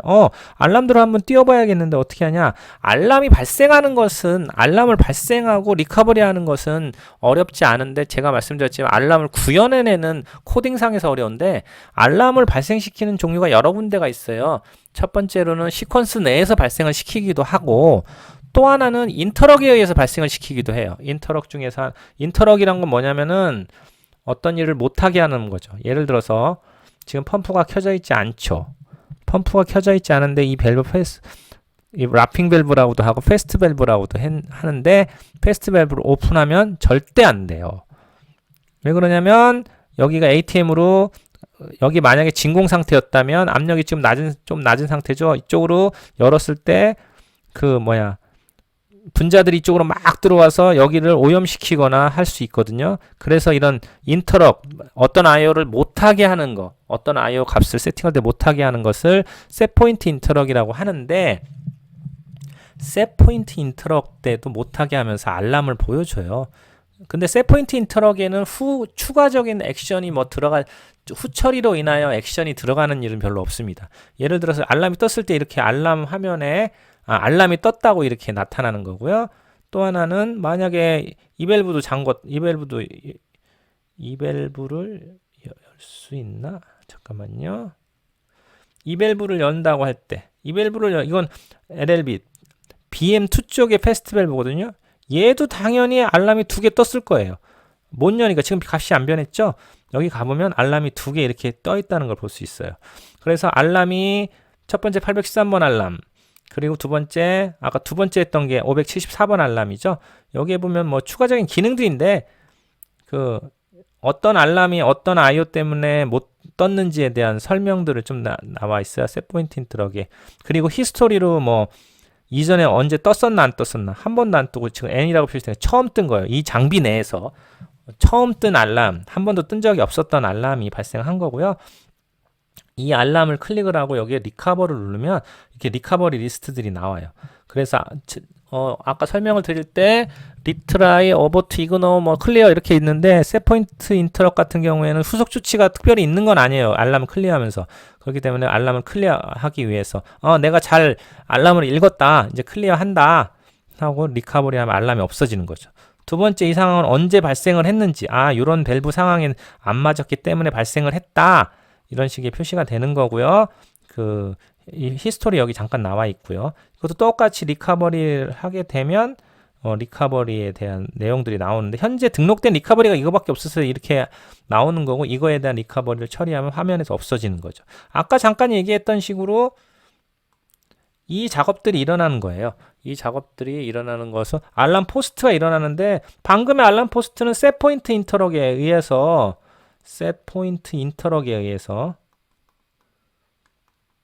제가 셋포인트 인터럭에 대해서 여러분들의 설명을 잘 안 드렸는데, 간단하게 말씀드린 거는 아까 방금 말씀드린 것처럼 어떤 IO를 값을 세팅할 때 미리 조건을 달아놨어요. 이 IO의 어떤 값을 변환시킬 때 이 IO 값은 이럴 때는 변환시키면 안 된다 하는 게 셋포인트 인터럭이에요. 인터럭.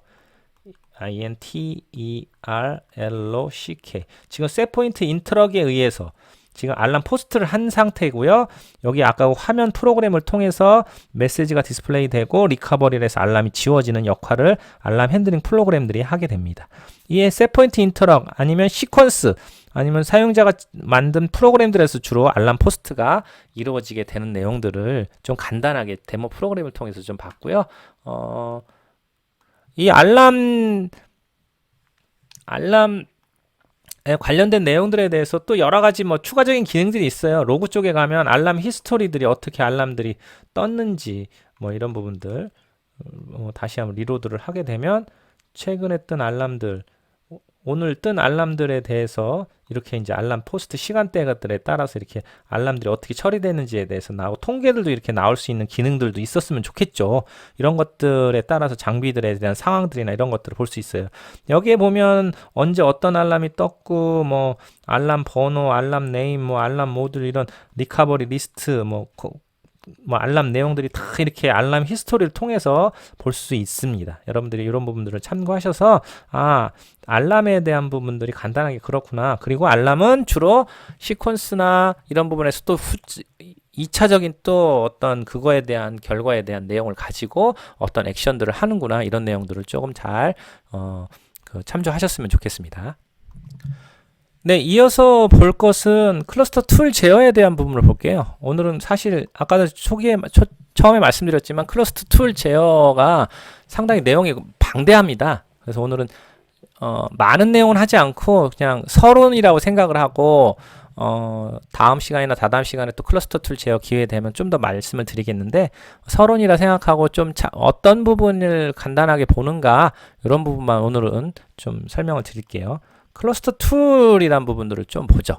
클러스터 툴이라고 되어 있는데 클러스터 툴 컨트롤러 우리가 CTC라고 주로 하는데 이 CTC란 것은 각각의 모듈 제어 프로그램을 통합하여 관리하고 제어하는 소프트웨어로 장비 제어를 위한 최상의 단위 소프트웨어라고 볼 수 있습니다. 우리가 지난주하고 지난주에 TMC, TM, BM, PM들 각각의 단위 동작에서 어떤 제어들을 하고 이런 부분들을 좀 나눠봤어요. 이런 제어들을 총괄적으로 웨이퍼가 흘러가고 웨이퍼가 프로세스 챔버까지 가고 돌아올 때까지 시퀀스들에 대한 각각의 단위 동작들이 있는데 이런 단위 동작들을 각각의 모듈 단위로 또 묶어볼 수 있고 그리고 이것들을 위에서 정말 장비가 계속적으로 쉴 새 없이 돌아갈 수 있도록 만드는 것이 바로 맨 위에 단에서 클러스터 툴이라는 것이 그런 작업들을 하게 됩니다. CTC에 있는 스케줄러라는 게 있어요. 스케줄러는 우리가 간단하게 지난번 지난주에 웨이퍼 한 장이 CM에서 FM 로봇을 통해서 TM으로 가서 PM까지 또 PM에서 프로세스를 하고 다시 돌아오는 과정을 봤죠. 이 과정들이 한 장에 대해서는 이런 일이 일어나지만 이제 웨이퍼들이 많아지고 가야 될 챔버들이 다양해질 때는 이것들을 관리해서 어디다 보내고 어디로부터 빼고 어디에서 놓고 공정을 하고 이런 부분을 관리하는 게 스케줄러라는 게 있어요. 그래서 스케줄러를 통해서 웨이퍼가 어느 모듈을 가야 하는지 어느 모듈에서 가져오는지 언제 프로세스를 하는지를 관리합니다. 최종적으로 이 스케줄러의 동작을 옵티마이즈하게 그러니까는 가장 이상적으로 만드는 게 가장 중요해요. CTC에선. 뭐 웨이퍼 예를 들어 25장 웨이퍼를 돌리는데 한 장 쭉 가서 공정하고 돌아온 다음에 카세트까지 다시 돌아와 두 번째 장 나가고 공정하고 돌아오고 이렇게 하면 장비를 돌릴 수가 없어요. 한 장 나가고 두 번째 장 이어서 나가고 세 번째 장 나가서 그 앞에서 공정이 되면 바로 수압을 해서 또 웨이퍼를 넣어서 공정을 하고 이렇게 연속적으로 이루어지도록 관리를 해야 되고 이게 어쩔 때는 데드락이라는 현상이 발생하지 않도록 왜 그러냐 웨이퍼들이 집지 말아야 되는데 집어서 웨이퍼들을 움직이지 못하는 상황이 발생하기도 해요. 이런 부분들을 막아야 되고 이런 부분들을 최종적으로 위에서 관리하는 게 CTC 안에 있는 스케줄러라는 부분들이 이런 일들을 하게 되고요. CTC와 각각의 모듈들에 전달되는 명령과 그에 따른 파라미터들의 내용을 통해서 정해진 틀 안에서 모듈 프로그램을 제작할 수 있는 인터페이스를 제공해야 한다. 사실은 이 부분이 아주 중요한 부분입니다. 지난번에 웨이퍼 하나가 흘러갈 때 어떤 동작을 해야 된다, 어떤 식의 제어를 해야 된다 했는데 이것들을 제어하기 위해서 정해진 틀 안에서의 인터페이스가 있어야 CTC는 명령을 주고 각각의 그 모듈 쪽에서는 그것을 받아서 그것들을 분석해서 자기에 맞는 동작들을 하게 되는 인터페이스가 있어야 돼요. 이게 없다면 그 CTC는 CTC대로 프로그램을 짤 수 있고 장비는 장비대로 짜면 되는데 이게 없다면 CTC와 스케줄을 짤 때 다 모든 것들을 다 염두에 두고 장비를 프로그램을 짜야 되는 그런 복잡한 상황들이 발생하는 거죠. 그래서 이런 인터페이스가 있음으로 인하여 딱 이렇게 나누는 거죠. CTC 영역 그리고 나눠서 모듈 영역 모듈이면은 모듈 영역을 나눠서 이쪽에 프로그램 하는 사람은 이쪽 거라고 CTC 하는 사람은 CTC로 해서 나중에 이 붙이기만 하면은 이 전체 장비가 돌아가게 하는 그런 식의 인터페이스가 있어야 이 CTC 쪽에 개발하는 사람 CTC를 개발하고 모듈 쪽에 개발하는 사람 모듈을 개발해서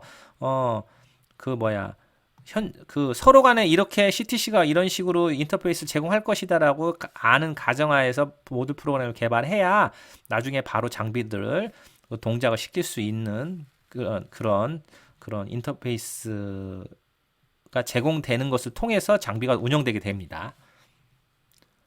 다음 좀 보죠. 클러스터 툴의 기능적인 것들을 보면 모듈을 제어하기 위한 메시지를 전달하기 위한 인터페이스 기능 아까 얘기한 그런 부분이고요. 모듈의 상태를 알기 위한 인디케이터 이 모듈이 지금 정상적으로 연결이 돼 있나 아니면 이 모듈을 사용할 수 있나 없나 뭐 이런 것들이죠. 레시피 관리 분석 기능 자 레시피에 대한 부분은 좀 이따 다음 네 번째 과에서 한번 보고요. 웨이퍼 플로우 제어 기능 웨이퍼가 제대로 픽되고 플레이스되고 이런 부분들 지난번에 웨이퍼 한 장이 픽되고 플레이스되는 게 반복적으로 이루어지는 거 있죠. 이런 부분들을 제대로 제어하는지를 보는 거고요. CTC의 상태를 IO로 보여주는 IO 인터페이스 기능들이 좀 필요하고요. 라 또는 잡별로 히스토리를 관리해야 돼요. 랏이란 건 지난번에도 말씀드렸지만 카세트 하나의 단위를 랏이라고도 하고 뭐 잡도 그렇게 부르기도 하는데 이것들이 어떤 식으로 어디에 동작을 했는지 어떻게 진행을 했는지 이런 부분들을 보여줘야 되고요. 공정 데이터도 관리해야 돼요. 공정 데이터 공정한 장비의 데이터들을 그리고 로봇 애니메이션 로봇이 제대로 동작하는지 로봇이 그 사용자들이 충분히 이해할 수 있을 만큼 맞게 관리하는지 또 시간 관리 기능들도 있어야 됩니다. 뭐 이 시간 관리 기능은 좀 얘기하자면 긴데 프로세스 시간이나 이런 것들 언제 프로세스 했나를 가지고 최적의 어떤 프로세스 타임과 어떤 것을 더 프로세스를 어느 챔버를 더 프로세스 더 하고 어떤 챔버는 덜 하게 되고 뭐 이런 부분이죠. 그리고 장비 자동화 소프트웨어와의 연결 기능이 있어야 돼요. 장비 제어 소프트웨어 사실 클러스터 툴에서 동작하는 것들에 대한 내용들이 다 자동화 소프트웨어를 통해서 호스트에 보고가 돼야 돼요. 그런 내용들이 다 필요하게 되는 거죠. 여기서 보면 뭐 잠깐 그 장비 제어 데모 프로그램을 잠깐 보면요.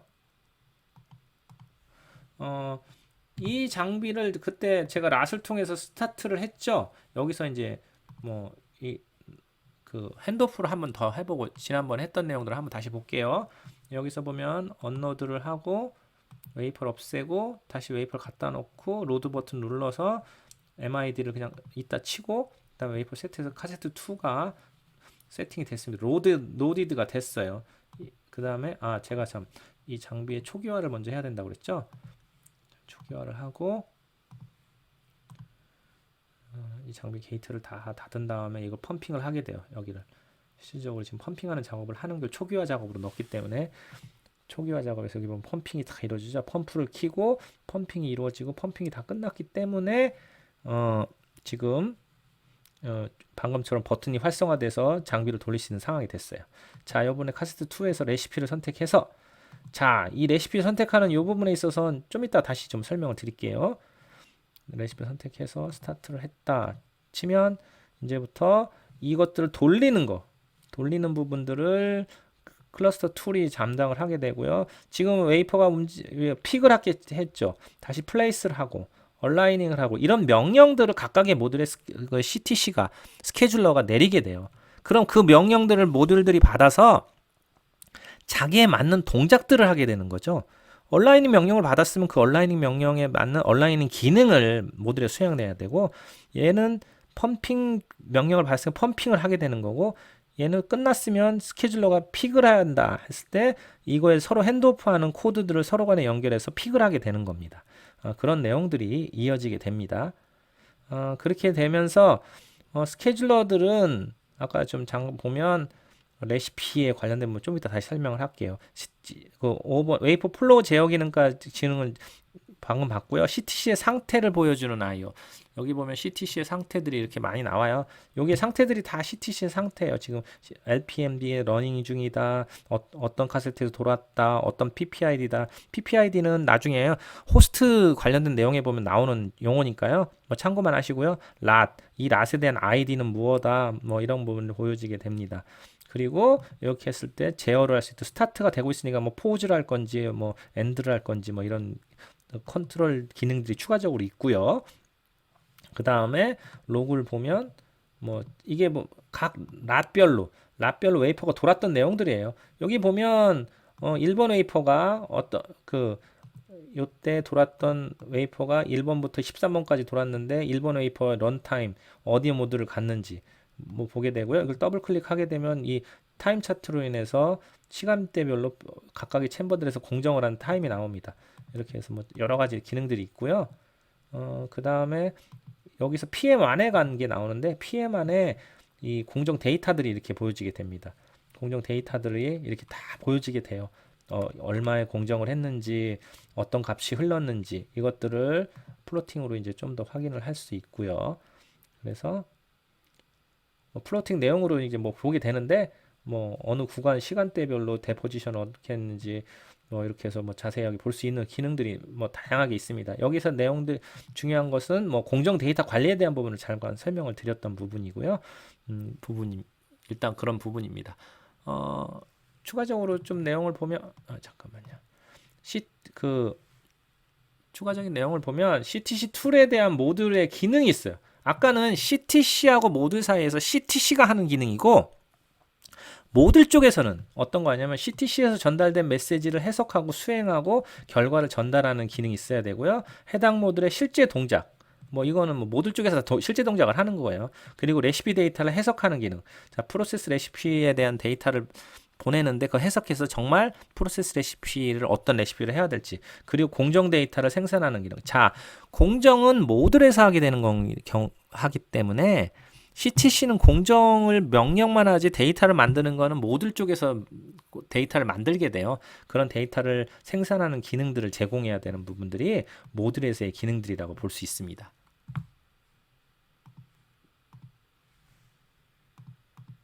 자, 요거는 PC간의 구성이라고 되어 있는데 꼭 이렇다는 건 아니고 일반적으로 CTC 하나 따로 PC가 하나 따로 있고 PMC PC 따로 이렇게 PC들이 따로따로 존재해서 각각을 제어하는 거죠. 이렇게 해서 각각을 제어하면서 여기 인트라넷 보통 TCP/IP로 연결이 돼서 장비 제어하는 부분이 있고요.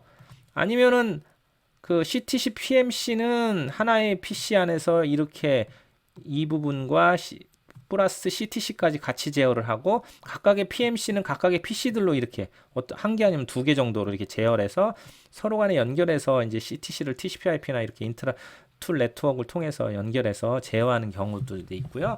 CTC하고 PMC는 이렇게 이제 별개로 동작을 하기도 하고 어떤 경우는 이제 장비가 그렇게 복잡하지 않은 장비들은 하나의 PC에 CTC, TMC, PMC들을 다 같이 넣어서 제작을 하기도 해요. 그거는 장비 하나가 충분히 그걸 감당할 수 있냐 없냐 이런 거를 따지기도 하고요. 뭐 PMC가 뭐 CVD나 이렇게 레벨이 좀 IO도 많고 하는 경우에는 딴 PC에서 주로 하기도 하고 이렇게 이제 분리되어 있는 부분이 있고 이걸 분리되기도 하고 합쳐서 사용하기도 하고 이렇게 다양하게 사용하기도 합니다.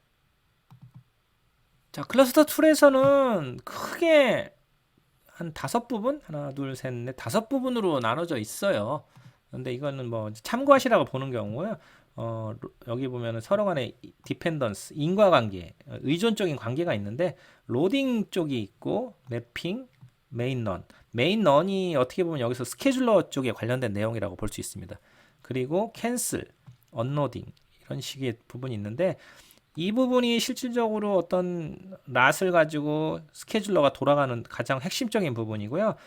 요 나머지 로딩, 매핑, 캔슬, 언로딩은 캐리어 베이스드로 어떤 카세트가 로딩됐다, 그 카세트를 돌릴 수 있냐, 뭐 이런 식의 과정들이 이루어집니다. 주로 예를 들어서 로딩이 들어가고 로딩 되면 매핑을 하고 매핑이 됐으면 메인런을 돌릴 수 있고 메인런이 돌아와서 다 끝나면 언로딩 되고 이런 건데 이거 표를 다시 한번 설명을 다시 드리면 자 어떤 카세트 로딩 외부에서 그러니까 주로 이제 프로그램에다 요청을 하는 거죠. 로딩을 해달라고 그러면 로딩 제어를 해요. 로딩이 끝났으면 그 다음에 할 수 있는 게 매핑도 할 수 있고 메인런도 바로 돌릴 수 있어요. 그리고 그냥 이 로딩된 거를 바로 캔슬해서 그냥 캔슬한 다음에 언로딩으로 빼낼 수도 있고요. 자, 언로딩이 이루어지는 캐리어는 바로 이어져서 로딩으로 다시 연결돼서 로딩으로 이어져서 작업이 이루어지고요. 또한 로딩이 이루어진 걸 아까 매핑, 메인런, 캔슬을 할 수 있는데 매핑을 바로 할 수도 있고요. 매핑을 하게 되면 그 다음에 어떻게 돼요? 메인런을 할 수도 있고요. 매핑한 걸 다시 또 캔슬할 수도 있어요. 그리고 메인런이 이루어지면 메인런을 외부에서 런 이 외부에서 이때 외부 요청은 주로 사람 아니면 GUI라고 하겠죠. GUI나 아니면 호스트 아니면 모니터링 프로그램 쪽이 이렇게 외부에서 요청을 줘요. 네. 그래서 메인런이 일어나게 되고 메인런이 일어났을 때는 자동적으로 끝나면서 언로딩으로 가기도 하고요. 이런 식의 동작들이 계속 반복되는 거죠. 가장 아이디얼하게 동작하는 부분은 이런 부분이죠.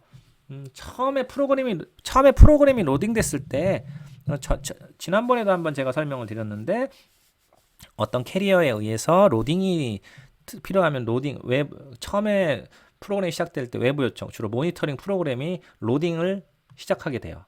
캐리어가 없을 땐. 그럼 캐리어가 있을 때는 모르는 거니까 언로딩을 이렇게 시작하게 되죠.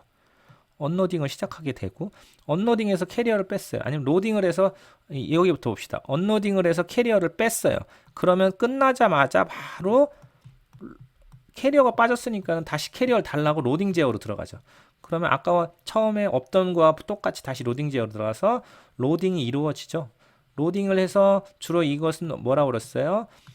지난번에 얘기했지만 장비 대 장비, 이송 장비와 공정 장비의 통신으로 인하여 웨이퍼를 갖다 놓는 거죠. 이송 장비 그리고 공정 장비 간에 PIO 통신을 가지고 PIO 잘 기억하세요. 이거 PIO 통신을 가지고 이 로딩을 해요. 또한 언로딩도 하게 되죠. 자, 언로딩을 하게 되는 서로 간의 PIO 통신으로 그 캐리어를 이송 장비가 갖고 가기도 하고 이송 장비가 놓기도 하는 거죠. PIO 통신은 패럴렐 IO 통신이라고 하는데 PIO 통신을 가지고 하게 되는 거예요. 그러고 나서 로딩이 완료되었으면 호스트는 매핑을 명령을 해요. 그래서 매핑에 들어가죠. 매핑이 완료됐을 때 정보를 호스트하고 왔다 갔다 정보를 주겠죠.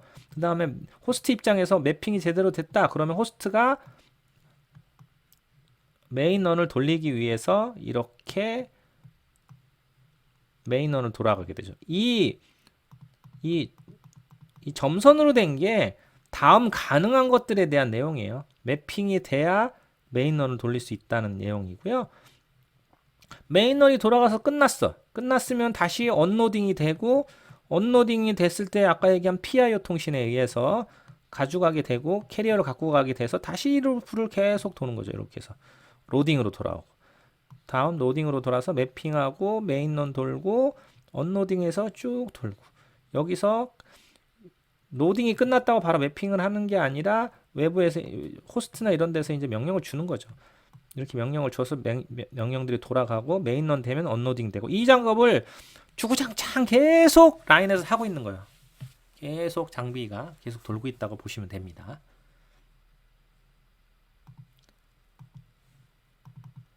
자, 간단하게 클러스터 툴에 대한 부분들을 이렇게 얘기했는데 저 파트 부분들을 들어가면 또 얘기가 엄청 많아요. 엄청 많은데 오늘은 그 많은 부분 중에서 먼저 선결적으로 알아야 될 게 레시피의 종류부터 좀 알아야 돼서 레시피의 종류부터 먼저 좀 볼게요. 오늘은 레시피의 종류까지만 좀 하려고 하고 있습니다. 레시피의 종류를 좀 보면 뭐 지난번에도 얘기했지만 프로세스 레시피에 대한 부분들은 간단하게 얘기를 했어요. 그런데 레시피의 종류는 먼저 란 레시피가 있어요. 란 레시피. 란 레시피는 여기에 보면 이게 란 레시피 화면이에요. 데모 프로그램을 보면 여러분들이 데모 프로그램을 통해서 이 란 레시피의 내용을 볼 수 있는데 여기에 보면 이게 지금 현재 란 레시피 그 시스템에 저장되어 있는 데모 프로그램에 저장되어 있는 란 레시피의 내용 종류들이고요. 이걸 누를 때마다 란 레시피의 내용들이 나와요. 내용들. 이게 란 레시피의 내용이에요. 여기 보냐면 여기 아이디 슬롯별로 되어 있는데 9번 슬롯은 PM1234 10번 슬롯은 내용이 PM1234 이렇게 돼 있죠. 요 란 레시피의 내용은 사실 뭐냐면 여기에 있는 내용은 클러스터 레시피예요. 클러스터 레시피. 제가 다음 페이지 클러스터 레시피에 대해서 얘기를 할 텐데 여기에 보면 클러스터 레시피의 내용들이 이렇게 나와 있고 있죠. 현재 시스템에 등록되어 있는 클러스터 레시피들의 내용들입니다. 저장되어 있는 내용들입니다. 다양한 클러스터 레시피들이 선택되어 있죠. 란 레시피는 간단히 얘기해서 각각의 슬롯별로 클러스터 레시피를 선택하는 거예요. 각각의 슬롯별로 어떤 클러스터 레시피를 사용할 것인가를 저장해 놓은 파일이 란 레시피 파일이라고 보시면 됩니다. 무슨 말씀인지 아시겠죠? 란 레시피는 각각의 슬롯별로 어떤 클러스터 레시피들을 사용할 것인가를 저장해 놓은 파일이 란 레시피예요. 여기서 보면 new는 새로운 란 레시피를 만드는 거고 save는 현재 에디팅하는 걸 저장하는 거고 새로운 이름으로 저장하는 거고 cancel은 에디팅하는 걸 취소, delete는 현재 저장된 란 레시피를 지우는 거고요. rename은 이름을 바꾸는 거고요.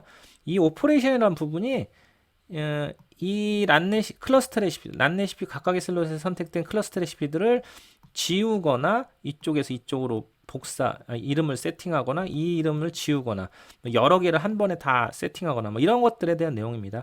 여기 뷰가 있는데 이 뷰는 현재 여기 선택을 하면 이 선택된 클러스터 레시피의 내용이 뭔지를 보는 거고요.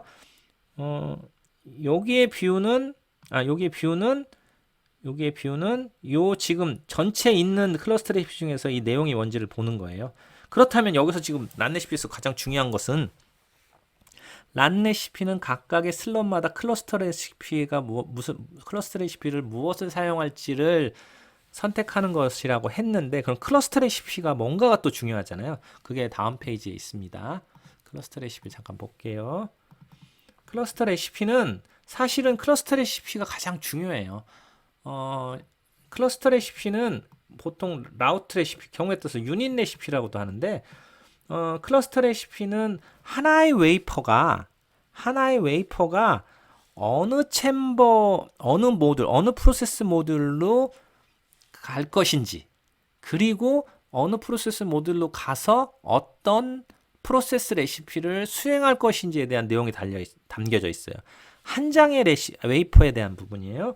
여기 보면은 클러스터 레시피 화면이 나와 있는데 간단하게 이 부분이 클러스터 레시피 파일들 현재 저장되어 있는 내용이고요. 요거는 현재 여기는 내용들입니다. 여기에서 현재 1, 2, 3, 4가 다 선택될 수 있도록 다 선택되어 있는 거고요. 그때 어떤 레시피를 사용할 건지가 여기 이렇게 나와 있습니다. 프로세스 레시피죠. 근데 여기서 보면 특이한 게 메인이라고 되어 있는 게 있고 포스트라고 되어 있는 게 있어요. 여기 보면 메인 레시피, 포스트 레시피, 프리 레시피. 이건 뭐냐면 여기다 따로 써놨는데 자 웨이퍼가 프로세스 챔버에 들어가서 프로세스 레시피에 따라서 공정을 하게 되죠. 그런데 어떤 웨이퍼가 그 프로세스 챔버에 들어가기 전에 그 웨이퍼에 대한 프리 레시피란 것을 갖고 있다면 프리 레시피를 가지고 공정을 해요. 이때 뭐냐면 웨이퍼가 들어가기 전에 하는 공정을 프리 레시피라고 하고 웨이퍼가 프리 레시피가 끝나면 정말 웨이퍼가 들어갈 거고 웨이퍼가 들어간 다음에 공정을 하게 되는 거를 우리가 메인 레시피라고 하고 메인 레시피가 끝나면 웨이퍼를 빼내줘. 그러면 웨이퍼를 빼낸 다음에 그 웨이퍼에 포스트 레시피가 선택돼 있다면 웨이퍼를 빼낸 다음에 그 프로세스 챔버에서 포스트 레시피를 진행하게 돼요. 자, 한 장의 웨이퍼에 대해 그 웨이퍼가 들어가기 전에 하는 공정을 프리 레시피, 웨이퍼가 들어가서 하는 공정을 메인 레시피, 웨이퍼가 메인 레시피 후에 다시 나온 다음에 하는 공정을 포스트 레시피라고 하는데, 그럼 여기서 메인 레시피는 웨이퍼가 챔버에 있을 때 하는 거고요. 그 외에는 프리 레시피와 포스트 레시피는 웨이퍼가 없을 때 하는 거예요. 주로 프리 레시피는 공정을 하기 전에 챔버의 상태를 만들어주는 역할들을 좀 많이 하고요. 포스트 레시피는 공정 끝난 다음에 어떤 클리닝이라든지 웨이퍼를 빼낸 다음에 클리닝이라든지 어떤 후처리 작업들을 할 때 많이 쓰이는 게 포스트 레시피입니다. 여기서 어떤 챔버는 포스트 레시피를 선택했고요. 어떤 챔버들은 포스트 레시피를 선택 안 한 경우들이 이렇게 있어요. 프리 레시피를 선택을 안 한 경우들이 있고, 각각의 챔버에서 프리 레시피, 포스트 레시피를 각각의 메인 레시피를 선택하는 거고요. 어떤 경우에는 꼭 이 챔버 4개를 다 선택하지 않을 수 있죠. 그게 요 도표입니다. 하나를 보면 두 가지 도표를 볼 수 있어요. 뎁스란 게 있어요. 하나, 둘, 셋. 지금 현재 이 레시피 안에서 일반적으로 레시피들이 여러 뎁스를 가질 수 있어요. 무슨 얘기냐면 뎁스를 시리얼이라는 이쪽 방향을 시리얼 프로세스라고 하고 이쪽 방향을 패러렐 프로세스라고 해요. 무슨 얘기냐면 만약에 뎁스가 하나, 둘, 세 군데면 이 웨이퍼는 세 개의 챔버를 가야 돼요. 그러니까 오더가 순서가 세 개를 거쳐간다는 거죠. 자, 이 내용에 보면은 오더 뎁스가 세 개예요. 그러면 첫 번째 뎁스에서 선택된 PM은 하나, 둘, 세 개예요. 두 번째 뎁스에서 선택된 PM은 하나, 둘. 프로세스 모듈이 두 개란 거죠. 세 번째 뎁스에서 선택된 모듈은 하나, 둘. 이렇게 되는 거죠. 자, 이 의미는 뭐냐면 첫 번째 뎁스에서 프로세스 모듈이 3개 선택되어 있으면 첫 번째 뎁스에선 이 3개 중에 하나를 해야 돼요. 그러면 두 번째 뎁스에서도 이 2개 중에 하나를 해야 되고 세 번째 뎁스에서는 이 2개 중에 하나를 해야 돼요. 그렇다면 좀 지우고 다시 할게요. 자, 첫 번째 뎁스에서는 PM1, 2, 3 중에서 하나를 할 거고 하나를 하고 난 다음에 두 번째 뎁스에서는 1, 3 중에서 하나를 할 거고 세 번째 뎁스에서는 2, 4 중에서 하나를 하게 되겠죠. 그렇다면 이 웨이퍼는 총 몇 개의 뎁스를 가냐면 3개를 가야 돼요. 3개 중에서 하는데 그 첫 번째에서는 이 패럴렐로 선택된 여러 개 중에서 하나를 하게 되는 거죠. 그렇다면 조합들이 다양하게 나오죠. 첫 번째 2를 했으면 두 번째는 1을 할 수 있고 세 번째는 4를 할 수 있고 경우에 따라서는 잠깐만요. 첫 번째 PM1을 할 수 있고 또한 PM3를 할 수 있고 PM2도 할 수 있고 또 하나의 경우에서는 뭐 이렇게 될 수 있죠. PM1을 하고 또 PM1을 하고 PM2도 할 수 있고 다양한 조합들이 나오죠. 이런 식으로 클러스터 레시피의 조합에 따라서 다양한 웨이퍼들의 패스들이 가야 될 곳들을 정의할 수 있습니다. 이 뎁스에 따라서 뎁스가 많은 장비가 있고 뎁스가 적은 장비가 있어요. 보통 CVD 장비들 같은 경우에는 뎁스가 많지 않아요. 뎁스가 한두 뎁스로 끝나요. 그 장비에서 하나 갔다가 다시 2개 가고 끝나든지 많아야 2개.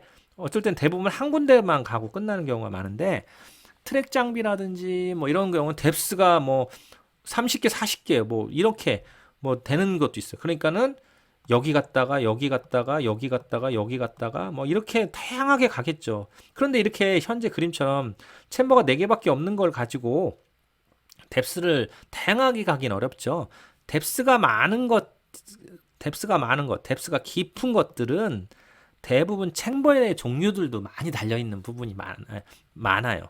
그런 경우로 클러스터 레시피들이 이렇게 구성된다고 보시면 됩니다. 다음 프로세스 레시피는 지난번에 설명을 간단히 드렸어요. 프로세스 레시피는 프로세스 레시피의 내용이고요. 그러니까 프로세스 레시피의 리스트고요. 여기에 내용이 들어가는데 이 내용들은 다양해요. 지금은 샘플이라서 지금 이렇게 시간만 있는데 제가 다음에 기회 되면 프로세스 레시피에 대한 프로세스 장비 돌아가는 시뮬레이션을 한번 좀 보여드리려고 하는데 그때 뭐 다양한 레시피 아이템들에 대한 내용들이 좀 있으니까 그리고 여기 스텝 오퍼레이션들이 있어요. 그때 싱글 스텝 아이템과 멀티 스텝 아이템에 대해서 좀 말씀을 드렸었죠. 여기에 싱글 스텝 멀티 스텝에 관련돼서 스텝을 추가하고 스텝을 삭제, 스텝을 추가, 삭제, 뭐 이동 뭐 이런 거에 대한 내용들이 달려져 있고요. 실질적으로 세부 데이터는 다양하게 바뀔 수 있어요. 그리고 다양하기도 하고요. 네, 그렇게 해서 간단하게 보시면 됩니다. 왑 레시피라는 게 있습니다. 왑 레시피. 발음도 어렵네요. 웨이퍼 억세스 프로세스 레시피라고 하는데 이것은 PM에 여러 슬롯을 사용하는 경우 PM에 어느 슬롯은 사용하고 어느 슬롯은 사용하지 않을지를 설정하는 레시피. 이게 좀 말이 쉽다면 쉬운데 어렵다면 어려운데 자, 우리가 좀 뒤로 잠깐 가볼게요.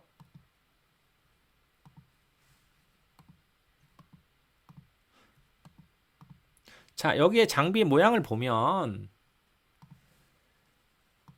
이 챔버에는 웨이퍼가 한 장이 들어가요. 한 장이 들어가는데 경우에 따라서 어떤 장비는 챔버 안이 이렇게 뭐 이렇게 높이 돼 있어서 한 장, 두 장, 세 장, 네 장, 다섯, 여섯 뭐 엄청나게 많은 장비. 어쩔 땐 100장이 들어가는 프로세스 모듈도 있어요. 100장이 들어간다? 뭐 상상하기 어렵지만 보통 뭐 한 3, 40장 들어간다고 칩시다. 3, 40장 들어가는 경우에는 완 레시피를 주로 쓰는 경우가 많습니다. 예를 들어서 이렇게 프로세스 챔버 안에 여러 장이 들어갈 수 있다면 프로세스 챔버도 하나하나를 슬롯으로 보겠죠. 1번 슬롯, 2번 슬롯 뭐 이렇게 해서 슬롯으로 보겠죠. 이 슬롯 중에서 어떤 슬롯은 사용하고 어떤 슬롯은 사용하지 않을지 이런 것들에 대한 정보를 세팅하기도 하고요. 왑 레시피 안에는. 또 일반적으로 하나의 PM에 여러 슬롯의 웨이퍼가 들어갈 때 모두 생산용 웨이퍼가 들어가게 되지만 또 다른 경우로는 다량의 웨이퍼를 하나의 PM에 공급할 때 생산용 웨이퍼를 보호하거나 파티클 등이 다른 생산용 웨이퍼에 영향을 미치지 않도록 하기 위해 더미 웨이퍼를 같이 공정을 하기도 한다. 말이 어렵죠? 여기서 중요한 건 더미 웨이퍼란 게 있어요. 더미 웨이퍼 뭐냐면은 여기 더미 웨이퍼라는 것을 먼저 보면은 공정 장비에서 생산용 웨이퍼와 별개로 공정 장비 운영을 위해 다른 목적을 가지고 사용되는 소모용 웨이퍼예요. 뭐 공정에 관련된 게 아니고 그냥 뭐 웨이퍼를 보호하려고 하는 그냥 웨이퍼 모양인데 진짜 공정하고 관련 없는 웨이퍼인데 웨이퍼라는 거죠. 여기서 이 2번에 대한 의미는 뭐냐면 자, 우리가 퍼네스란 장비들이 주로 많이 이런 경우를 쓰는데 이런 챔버 안에 웨이퍼들 여러 개 넣는데 이 챔버들이 다 공정용 웨이퍼면 이게 옆으로 누일 수도 없고 세울 수도 없고 뭐 세우거나 누이거나 했겠죠. 챔버 모양이.